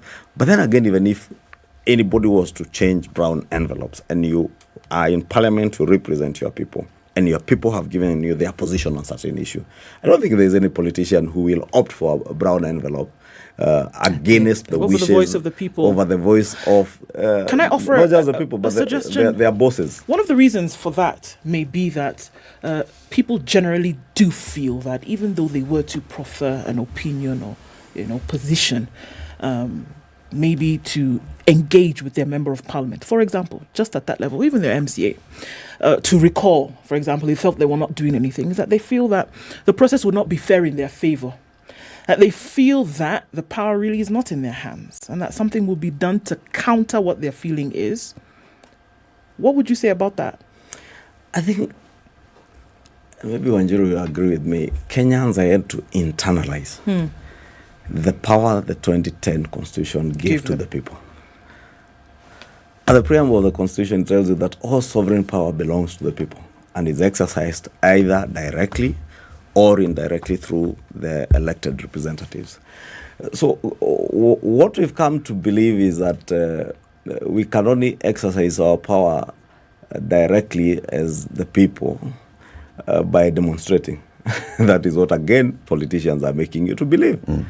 But the person sitting as an MCA sits in that assembly on your behalf. When I sit in parliament, I don't sit there just as leader of majority. I sit there as member of parliament for Kikuyu. Mm-hmm. And therefore, the interest of the people of Kikuyu and their issues of concern... Are they front and center? They are front and center for me. And I'll tell you that. I will not do anything that will jeopardize the interest of my people in Kikuyu. Irrespective of what anybody and everybody else thinks, I will take my position. But probably not everybody will be like me, but I will. Mheshimiwa, can I say that on the issue of public participation, I agree, it could be more robust. We could have legislative caucuses at the local level. But Parliament also doesn't have a calendar. We have a lot of bills that come up on very short notice. So even if you're trying to structure public participation around our legislature, it's almost impossible. And we had petitioned. There's a time we tried to work with Parliament to structure this. Then I think at some point other issues happened because Kenya has many issues. So the public can't engage if the process is unstructured. Is unstructured. And so is that the question? So no, the actual question is there's talk that we need a national dialogue, because we have a political crisis, a crisis around our elections process, a crisis around political conduct, around leadership integrity, cost of living. Now, Parliament is an interested party. Do you think that a process that is driven through a parliamentary committee can really satisfy the needs of the country at this time? Because Parliament might be viewed as part of the problem, because some of the laws that have been passed that have impacted the public negatively have been passed by this Parliament. And in fact, a lot of the cases that we take to court are because of that. Okay. Yes. Wanjiru, I don't think your analysis is very right, because one, Parliament does not work in isolation. Parliament works, as I said, in a very transparent and accountable manner to the people of Kenya, because members of Parliament sit there on behalf of the people that they represent back in their constituencies. And therefore, when you say that a lot of the issues that confront the country today as a result of laws passed in Parliament, again, is not true. And failed oversight by Parliament. Yeah, to an extent, yes. And you remember, I think last year, but when I had an engagement with you, I think just before the BBI process or thereafter, because people, again, come to Parliament with different views, and you really have no system of controlling someone's view and what they believe in. And I'll give you the case example of the last Parliament, the 12th Parliament that I sat in. A lot of laws that were passed, part of the laws that we are fighting about now, this panel, IEBC panel. If you go to the hands of the House, you will see what myself, the Honorable Murugara, the Honorable Aden Duale said about this law. And we told them when they were enacting that law, this law is not right. And fortunately, when somebody from the civil society went to court, the court agreed with them. Therefore, we are in a system again where there are adequate checks and balances. So with that in mind, if Parliament does enact a law that is unfair to the people, that is not constitutional, people have a fallback plan. And I think that's where the civil society comes in. The question that's is, where the courts come in. In the current situation, as we conclude this conversation, do you say that there is room for a national dialogue that extends beyond having members of Parliament? Or must we contain this to Parliament for now? Let me say the fact that it's confined to Parliament doesn't mean that it is restricted to parliamentarians. It doesn't mean that. It means that the members of Parliament are only doing this on behalf of the people, and that is where the public participation. And I agree with Wanjiru, we have indeed identified the gap in terms of the formal framework, legal framework, to entrench how public participation should be done. And in the last Parliament, you remember, there was a proposed bill by the Honorable Chris Omalwa to anchor the public participation framework in law.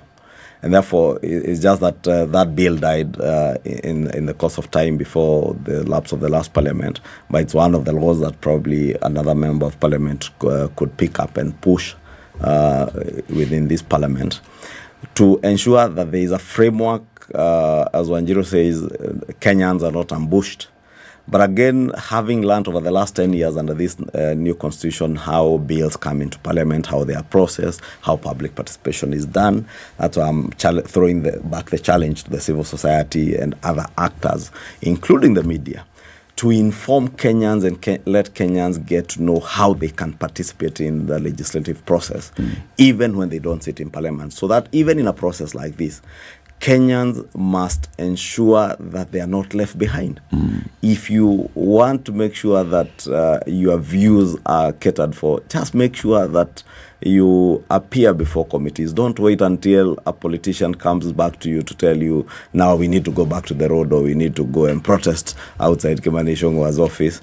Yet you had an opportunity when and how to deal with the issues before you. Mheshimiwa Kimani Ichung'wah, thank you very much for joining us a bit late, but at least we've had some 30 minutes of a conversation. We'll invite you again so we can have 2 hours of a conversation, right, to cover for this as well.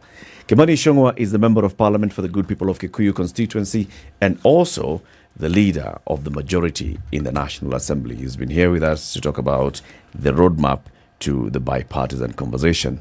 Keep it here for more. This is Kenya's biggest conversation at 9:15.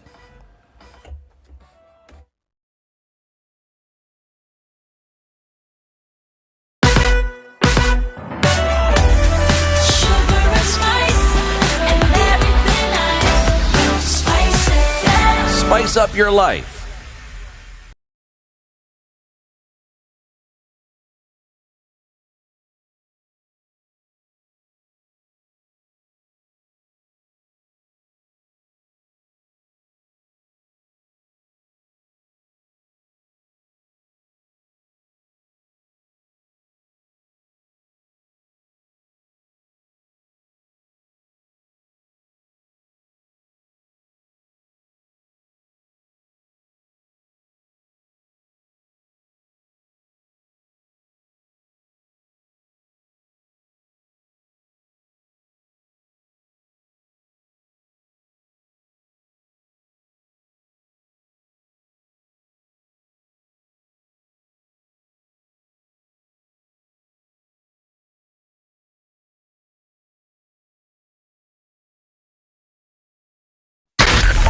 .4 Spice FM, Nairobi.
This is the Situation Room, the home of hard-hitting political commentary and penetrating insights about the state of the nation. This is a talk radio experience like no other. The Situation Room, a place for hard truths, debates, and elevated conversations. The Situation Room, witty, political, engaging, deep, controversial. In the room, we have C.T. Muga, researcher, academic, seasoned political observer, a fountain of wisdom in these politically uncertain times. Ndu Oko, Nigerian by birth, Kenyan by choice, communications expert, Pan-Africanist, a truth seeker and believer in people power, and Eric Latif, agent provocateur, the man in the chair, seasoned journalist, news hound, a man who believes in punching up, it's not 19 down. minutes after 9. We'll continue the conversation into the final hour of our conversations today.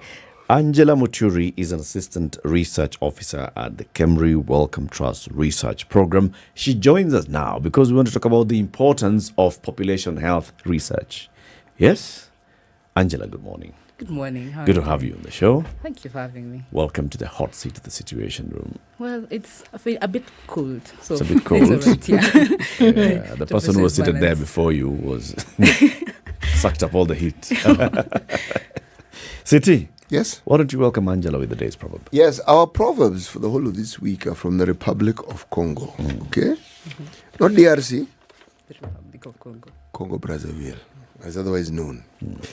A bald-headed man will not grow hair by getting excited.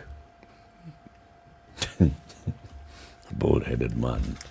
I thought bald men were getting a better rep. They do.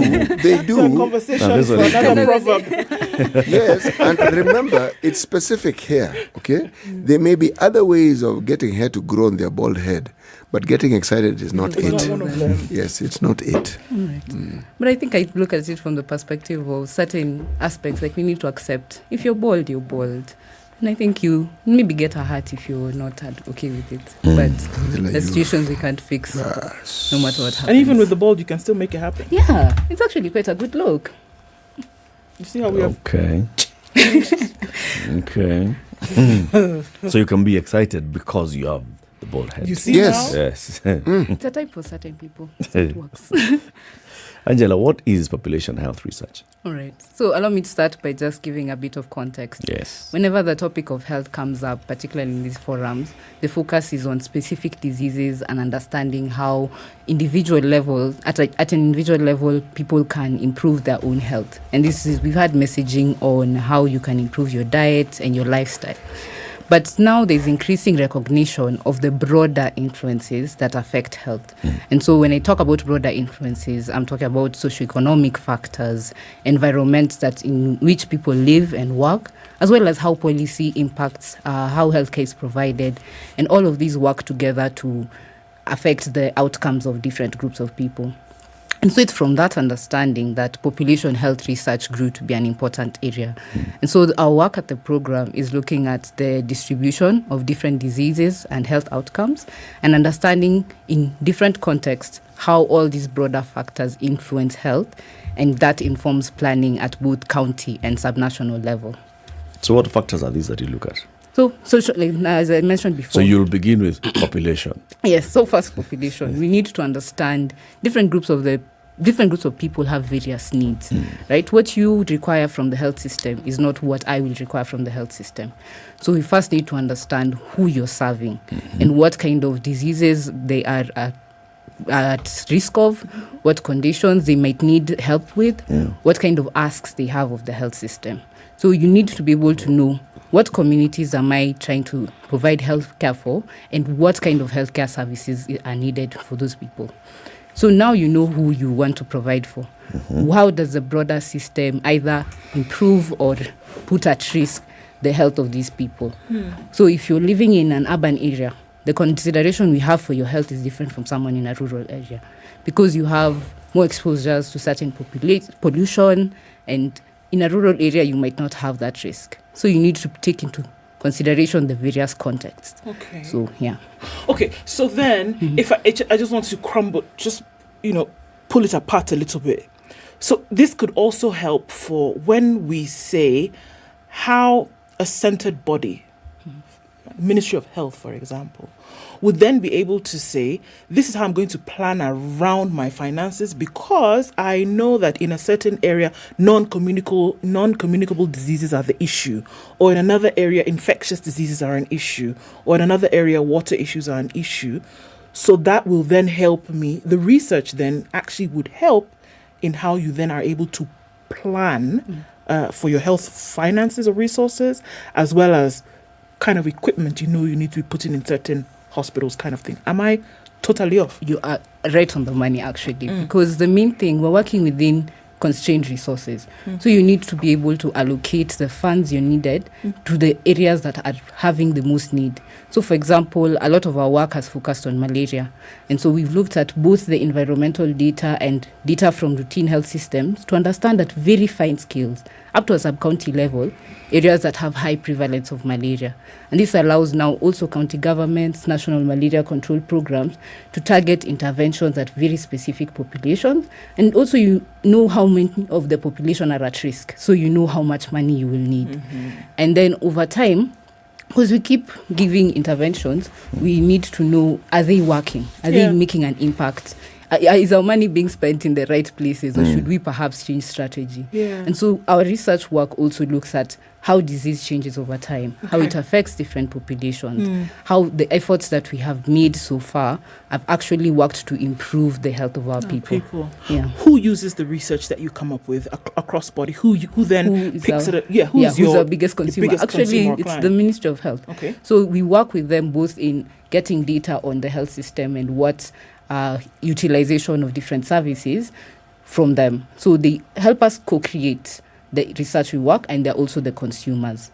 And so a lot of our work goes directly into informing policy, informing strategy for interventions, informing how you will craft the different healthcare system to meet the needs of people and meet people where they are.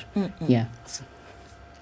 How then have you seen a direct correlation between the research that you found in terms of whatever issue it could have been, and maybe give examples of that, research that you then have done, results of that research having been then applied, and then the biggest client, Ministry of Health, actually taking that research and then applying it, whether it was then the expenditure of resources or the implementation of particular infrastructure as a result of this of consuming this research. Yes, we've seen a lot of this work because we work with them, we co-create with them.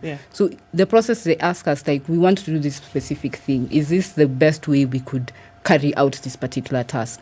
And so work on malaria and understanding extent and prevalence within different population has been utilized very actively.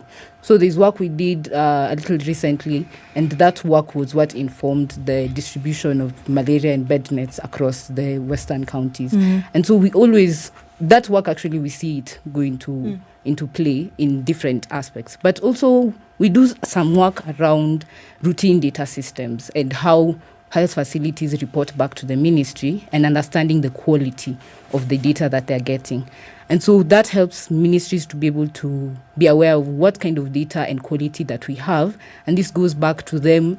And then they look at health facilities that are probably struggling and how we can improve healthcare systems so that we are able to use our own data to create our own solutions. And so also we've done that kind of work of just comparing different systems. And we did this for health facility lists in Kenya. If you're going to plan for health, you need to have an idea of the universe of health facilities that are providing services. And so you have different partners working within the country. And also the ministry has its own listing of these are the facilities we recognize. We know that they provide these given services. But then there's always some miscommunication sometimes between the right hand and the left, because there's always one person who has one list that has more facilities compared to another. And so we did work to just harmonize the main listings within the ministry itself, both they have a Kenya Master Health Facility List, which is public, and from the reporting platform. So we looked at them together just to see where there are discrepancies and what could be improved to make sure that you're able to link the data from one end to another. And we fed this back directly into the ministry. And because we continue to use this data from health facilities, we have seen the changes being effected. And so we are able to, it's actually a good place to be because we are able to see the action as soon as we give them the results. Or sometimes a little later, but they do actually use happens. it. Yeah. Page 3 of the Standard today talks about over-the-counter remedies hurting the fight against STI spread. Okay, and there's this whole new research by Professor Samson Moore, the Assistant Principal Research Scientist at the Center for Microbiology Research, that's talking about now spread of supergonorrhea and superchlamydia. And it's looking at how people have been consuming over-the-counter drugs. Now, do you have research that you've conducted on, number one, the population's health-seeking behavior, and then maybe layered with that is a prescription behavior by the health professionals, and a dispensing behavior by pharmacists, and adherence behavior by patients, that they would then have led you to actually predict that this was going to happen? Well, we have it, because that's one of the questions we have, because that's a factor. How people perceive the health system also tells you if they have faith in the health system and will seek out services, and how they seek out services. And when you look at particular, we haven't done any work for STIs and prescription drugs, but I can draw inferences from the work we have done around diagnostic testing, general diagnostic testing. And you find that people either opt to, for example, in malaria endemic areas, people opt to prescribe for themselves that I know I have malaria, I don't need to go to a health facility and get a test. Exactly. Like, I just know. And so that same behavior can be applied to the same. So someone probably has had it before, or feels shame or stigma in presenting to a facility. And so they opt to go direct to chemists and health facilities and other dispensers of drugs. But then this goes back to how we develop our health system. We should make it in such a way that people, first of all, are able to access.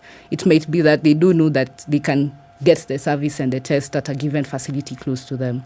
Are they able to afford the services themselves? So it might be cheaper to get the medicine rather than go and get tested.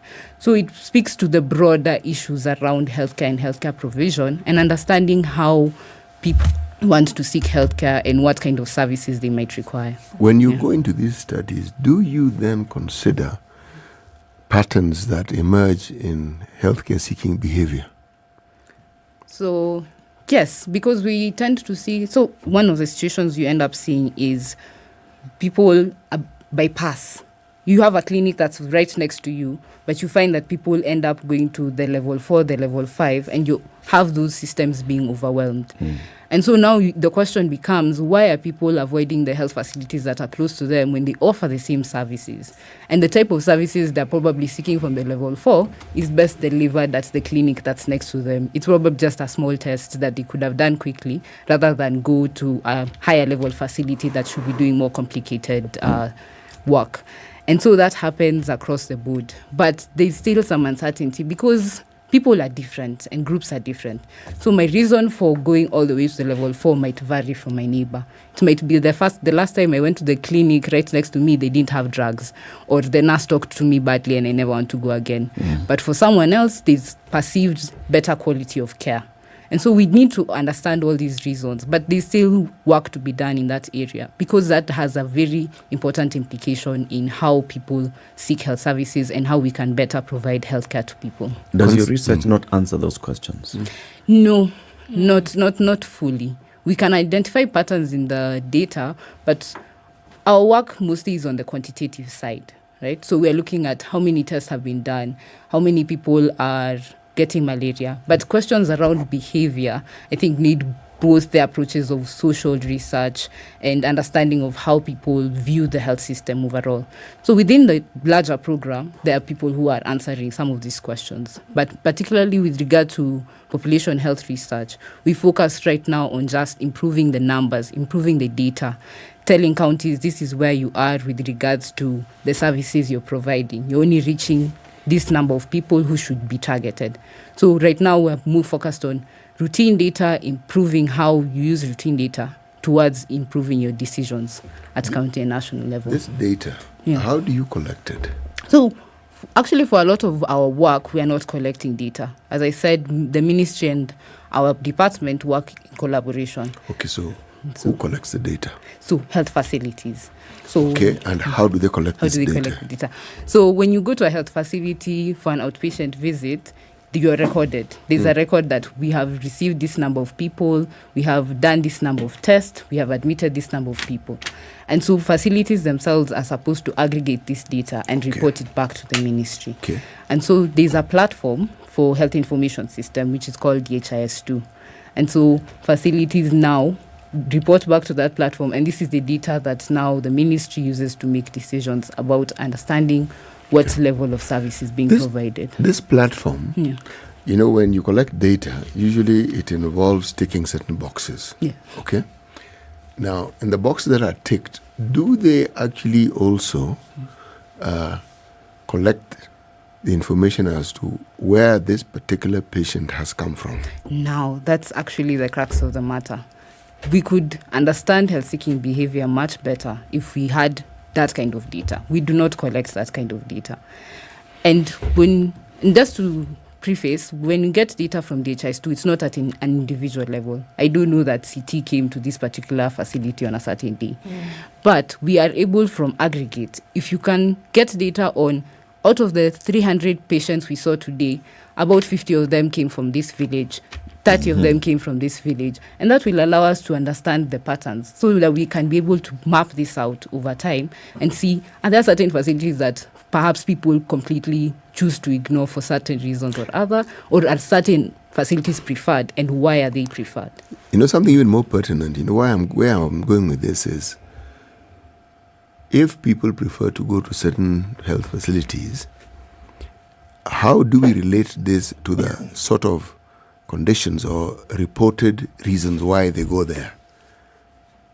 Case in point, if somebody has an STI, are they likely to go to a clinic nearest to where they live, or are they likely to go to a clinic that is really far away from where they live? Where they're not known. That is precise. Where the nurse is not a neighbor. Where the nurse is not a relative. Okay?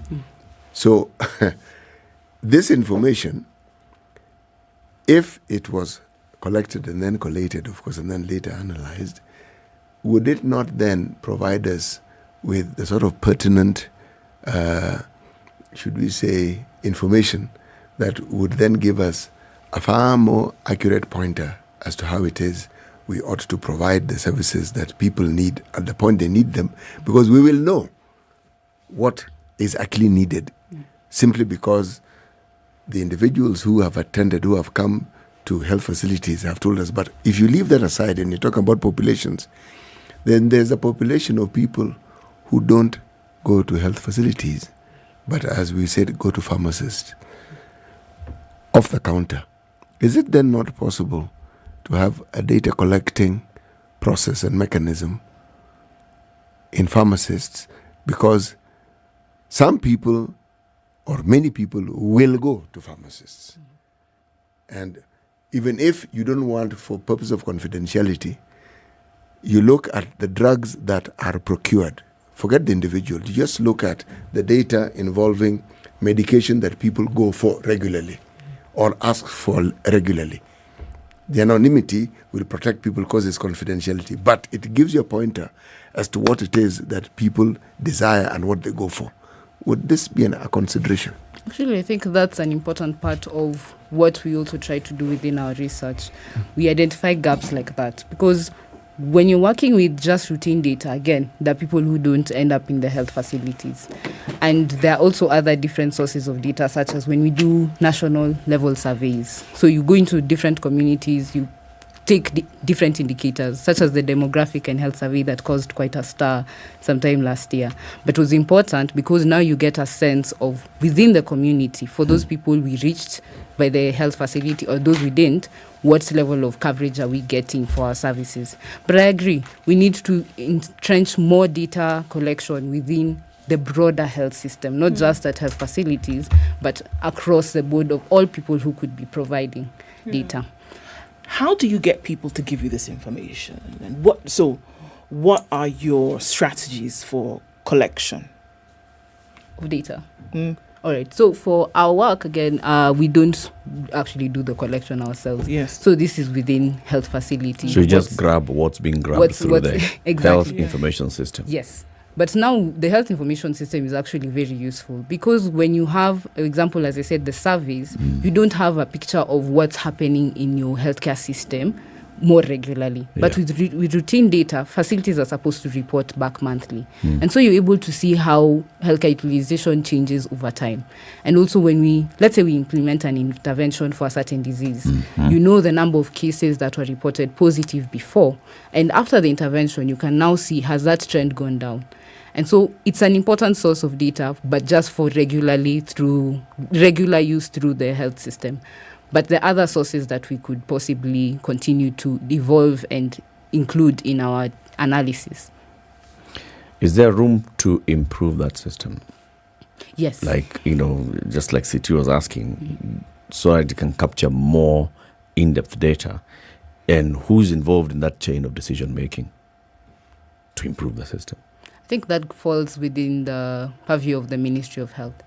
And when you're talking about room to improve the system, the current now even Cambridge is under the Ministry of Health. Yes, but the system now is under management of ministry. So what we do, we feed back our findings. So, for example, the work we've done with routine data, it's not a perfect system. And as much as I say every health facility is supposed to report, we found that about 48% of facilities that had a given test made no report of doing that test over a period of 3 years. And that's a significant number. That means you're working with less data than you should. And then we went further to characterize, so what types of facilities are we not getting reports from, so that we're able to improve their data collection habits and their reporting strategies. And we found that a lot of this is mainly primary care facilities, so your clinics, your dispensaries, and also most of the non-reporting came from the private sector. So you're missing out on two key players, both the primary care facilities where you seek preventive care before things get bad, that you need to take care. So we have a blank on a lot of data from that sector. And also the private sector, which constitutes about 46% of healthcare provision. And so if we're missing data from them, how are we then able to improve and plan for healthcare overall? Hence the question. So how can we improve on this? Of course, it's the ministry, yes. But what is it that they ought to do to make sure that primary level is actually even more important in terms of collecting information? Because you can then tell what the communities are doing in terms of healthcare seeking behavior, in terms of what kind of issues they're taking to the health facilities for preventive, and then the private sector. What is it that ought to happen to improve that? All right. So if you want to improve, you need to first know what's going wrong. What are the reasons that they're not reporting? And for a lot of these primary care facilities, either it's an issue of staffing. So there are no dedicated data officers who are reporting all the work that's been done in the particular facility to DHIS2. So it ends up being health workers who are doing the same, that meeting patients, they're treating patients, but also having to put away time aside to collect this data. So if we had entrenched data collection officers within the facility, then this would improve. And also right now, within primary care facilities, not all of them have direct access to the DHIS2 system. It's online, so it makes it easier. But many of them have to do paper forms and then now submit it to a sub-county data officer who then does the data entry to the ministry. And this brings about other issues as well, because now quality. And if you have very few data offices at the sub-county and many facilities, so what time does he end up finishing all the data entries before he has the next month's reports? And so those are the issues. And those actually are probably the reasons why we are missing out on a lot of data from the private sector. And there are also many other contextual factors. Our general data culture as people. So why should I collect data if I don't see it being fed back or informing anything that I am doing? And so that's one of the things. If I go to a facility like, why should I be writing this? And I'm not seeing the ministry improve the state of health within my facility. And so it's important that also from the top down, we are able to show that we need this data. It has utility. And so that's where also our research comes in, is that from this data, we can make these different findings. So can we improve the overall system to ensure that we are getting more data so that we can make better decisions overall? But if you look at any healthcare facility, it's like a data collecting hub. There is no way you are going to attend or go to any health facility without some information being recorded about you. It's not possible. The problem, if indeed there is a problem, is not that the data isn't available. It's always been available. There's a concept. It's called task shifting. Yeah? A problem may arise because you have a system that you insist on putting into play, and yet that system may not serve the purpose for which it is intended. Why must, for instance, someone who is trained in healthcare, a nurse, a clinical officer, doctor, why must they be the ones taking, for instance, data about your name, your age, do you need medical training to take that information, to find someone's height, their weight? Do you need medical training to do that? The answer is no, you don't.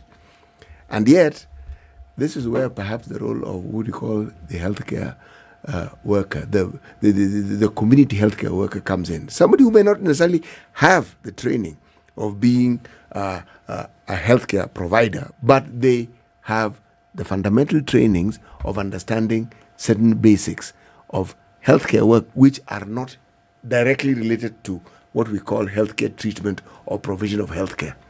See, now, when you do population work as you do, okay, do you also collect data in understanding some of the work within healthcare facilities that doesn't necessarily require profound healthcare training, which you don't need to go to Kenya Medical Training School for or the medical school for, and which, again, that's where the task shifting comes in, so that it can be farmed out or it can be given so that the burden of doing the details for what people were trained for is what they focus on.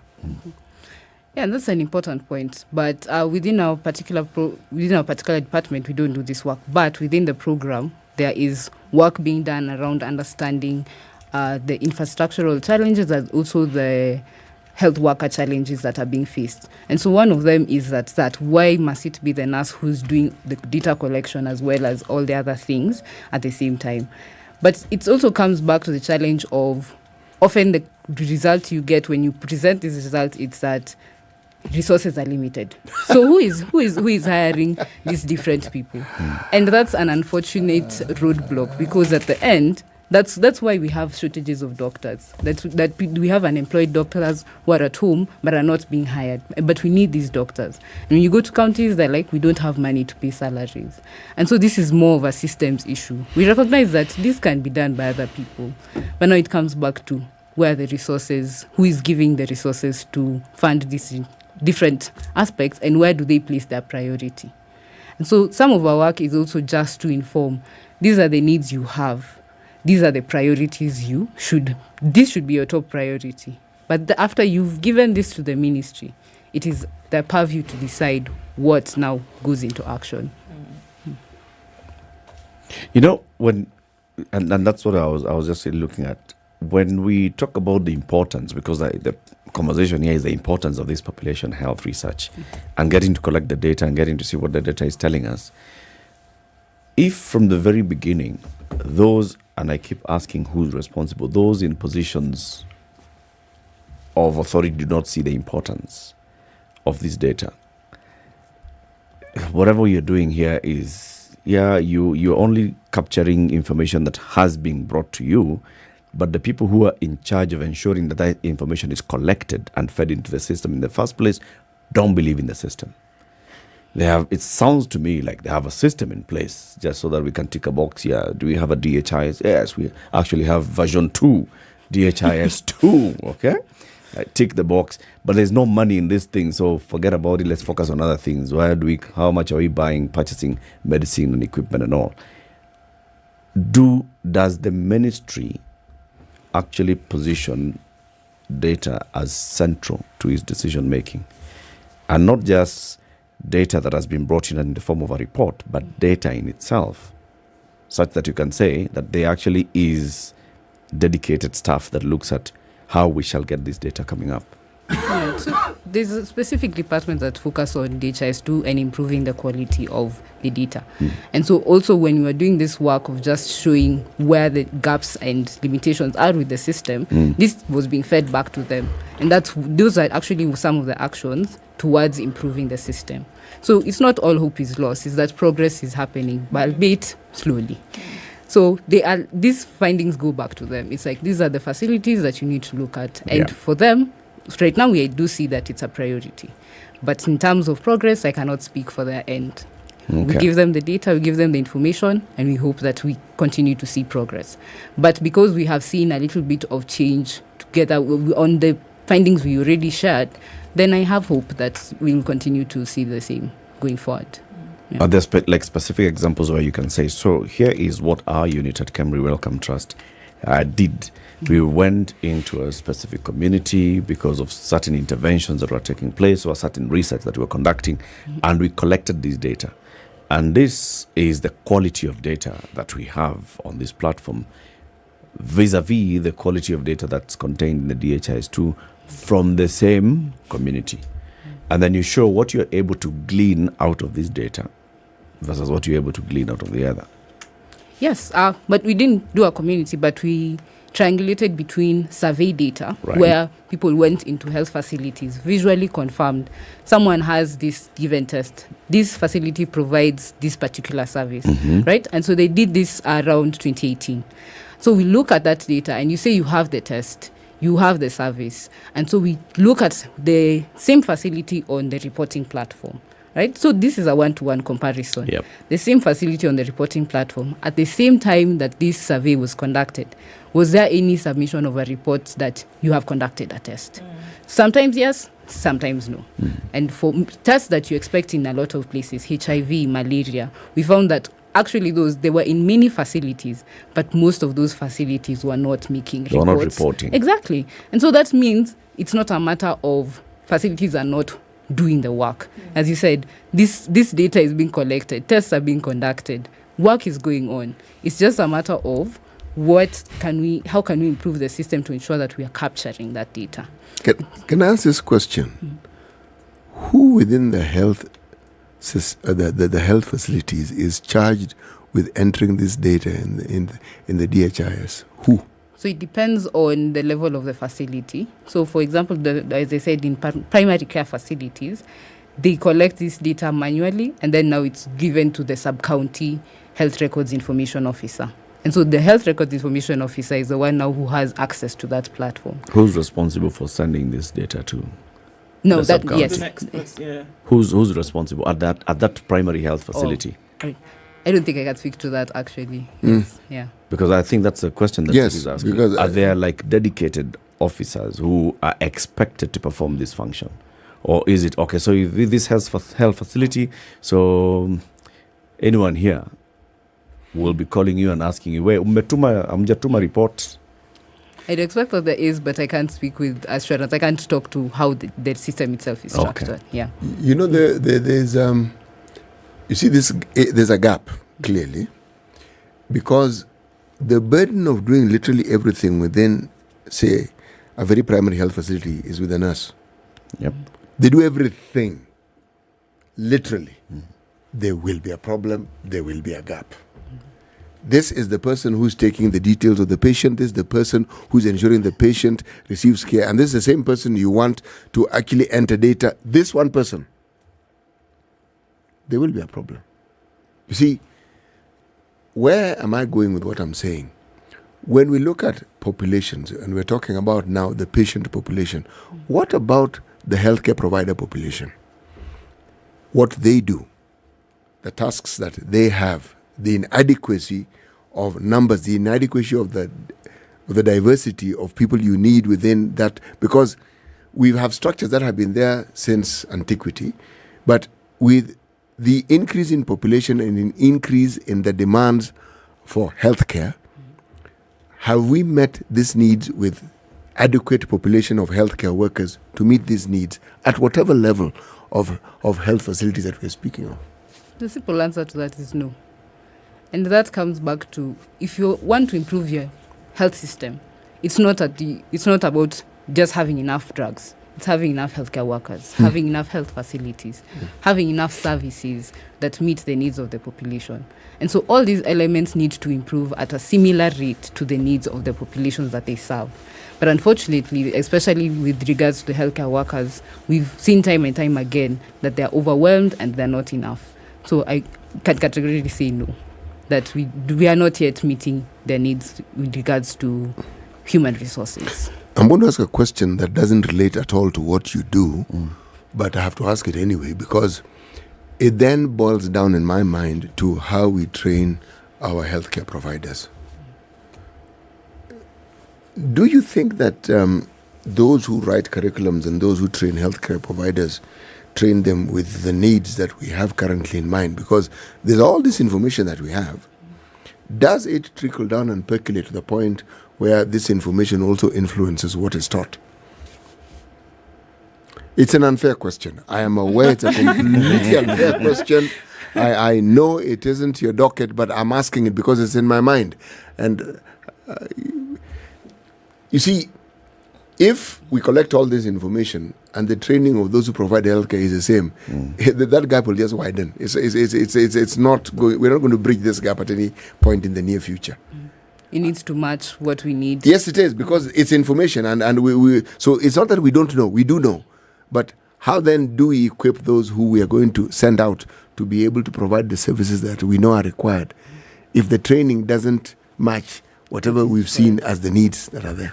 But if you look at it, well, I can't speak specifically to healthcare workers' curriculums, but more generally, if we look at the education system in general, are we able to actually create graduates and professionals that are meeting current market? That one, like the question you answered, it's a simple answer. In many instances, no. And so it works the same way for the healthcare sector. Healthcare sector, unfortunately, is very fundamental just to our well-being. So it's not one of these ones where, for instance, I can't think of a profession that I can mention without sounding like I'm being biased and silly and I'm picking on them. But really, to update this process of training to meet the needs, it's not something that can be trifled with. But more specifically within the healthcare sector, even more specifically within the education sector. So, but if that gap then exists, then it means the very needs that we are seeking to meet or to mitigate against will never be mitigated against. Yes. But so for our work within the program, we hope to there are different elements to it. We can look at first the health system, data systems, and how we can use data to inform decision making. And also there are other programs and other research that's ongoing to look at how to improve healthcare workers' welfare and also the training. So all these elements work together to feed the system. And so we might see progress much slower, but the work is there. We are looking at ways in which we can improve and inform how we improve our overall system at large. No, we had a conversation with the Professor Edwin Baraza. He was sitting exactly where you're sitting, on that very same chair, and in front of that very same. All factors were constant. And there's something he mentioned that has been on my mind. It has even troubled my mind. Troubled, not in a bad way. It has got me thinking. He was talking about the universal healthcare system, and he gave the example of Rwanda, and how the thing that many people grapple with, they seem to have understood how to sort out, how to ensure that you look into primary health care, focus on that first with the universal healthcare system. Okay? Now, if that were implemented through a process, whether it's through the NHI, whatever system you want to call it, would the data collection process that we were speaking of, that you people have, and that of the other groups that do research in other fields, would that provide the sort of platform that can coalesce all this information together so that you can no longer complain about not having a portal that has all this information in one place, so that the utilization of the collation and analysis that should lead to the utilization of that information is easier? If we were to extend our imagination a little bit, do you think such a possibility would be good? Or it could work? And is this about having a data system that brings all that data together? But now that's what DHIS2 is. No, it doesn't do it, because why I'm saying it doesn't collect. No, it doesn't. You see, let me explain what I'm saying. It's supposed to. In reality, it's supposed to. And to some degree, it does. Okay? But it's a question of whether that information is actually taken there. Now, if you have a system where, say, for instance, we're talking about NHIF, you have a system that the moment you present yourself, because you have that facility for that healthcare, the information that we're speaking of doesn't have to have that torturous process of being collected. Oh, exactly. Yeah, that's so interoperability. We need systems that work together. Yes. So in essence, it's not that I have very many independent systems that have to work. No. Yes, and actually that would be the best bet. Yes. And particularly when you look at private healthcare facilities for which we're missing a lot of data, they do have their own medical record systems that are digital. But now the challenge has actually been that it doesn't link directly to what DHIS2 is. So that's an additional task to now work on data that they are collecting and also do the same for DHIS2. And that's actually one of the reasons why we miss a lot of data on the private sector. But now that means that when we're talking about data and collecting data, it needs to be a collective process. Like we need to do it together. It's not that each person has their own way of collecting data. And that's the situation you see we have with data silos. Different funders are funding different programs and they are collecting their own data. Right. And so I was given also an example of some health facility within a rural area where someone has a computer for USAID, he has a computer for DHIS2, has a computer for another funder, and has to enter data in all these different systems. And so really we should have one universal system that captures everything. And I think that would go a long way in improving how we are able to monitor the whole health system. Angela, you come again soon. Definitely. So we have a longer conversation on this. All right. Angela Muturi is an assistant research officer at the Kemri Wellcome Trust Research Program. We've been talking about the population health research and its importance. Thank you for tuning in to Kenya's biggest conversation today. Have a lovely day. Tomorrow we'll be back here, God willing, 10 a.m. Good morning. This is Newswire. I'm Dennis Aseto. Prime Cabinet Secretary Musalia Mudavadi has challenged Kenyans to embrace the opportunities being offered by the evolving digital space as a gateway towards giving the country a competitive edge and enhanced job creation. Speaking when he officially opened the 12th edition of the Connect Summit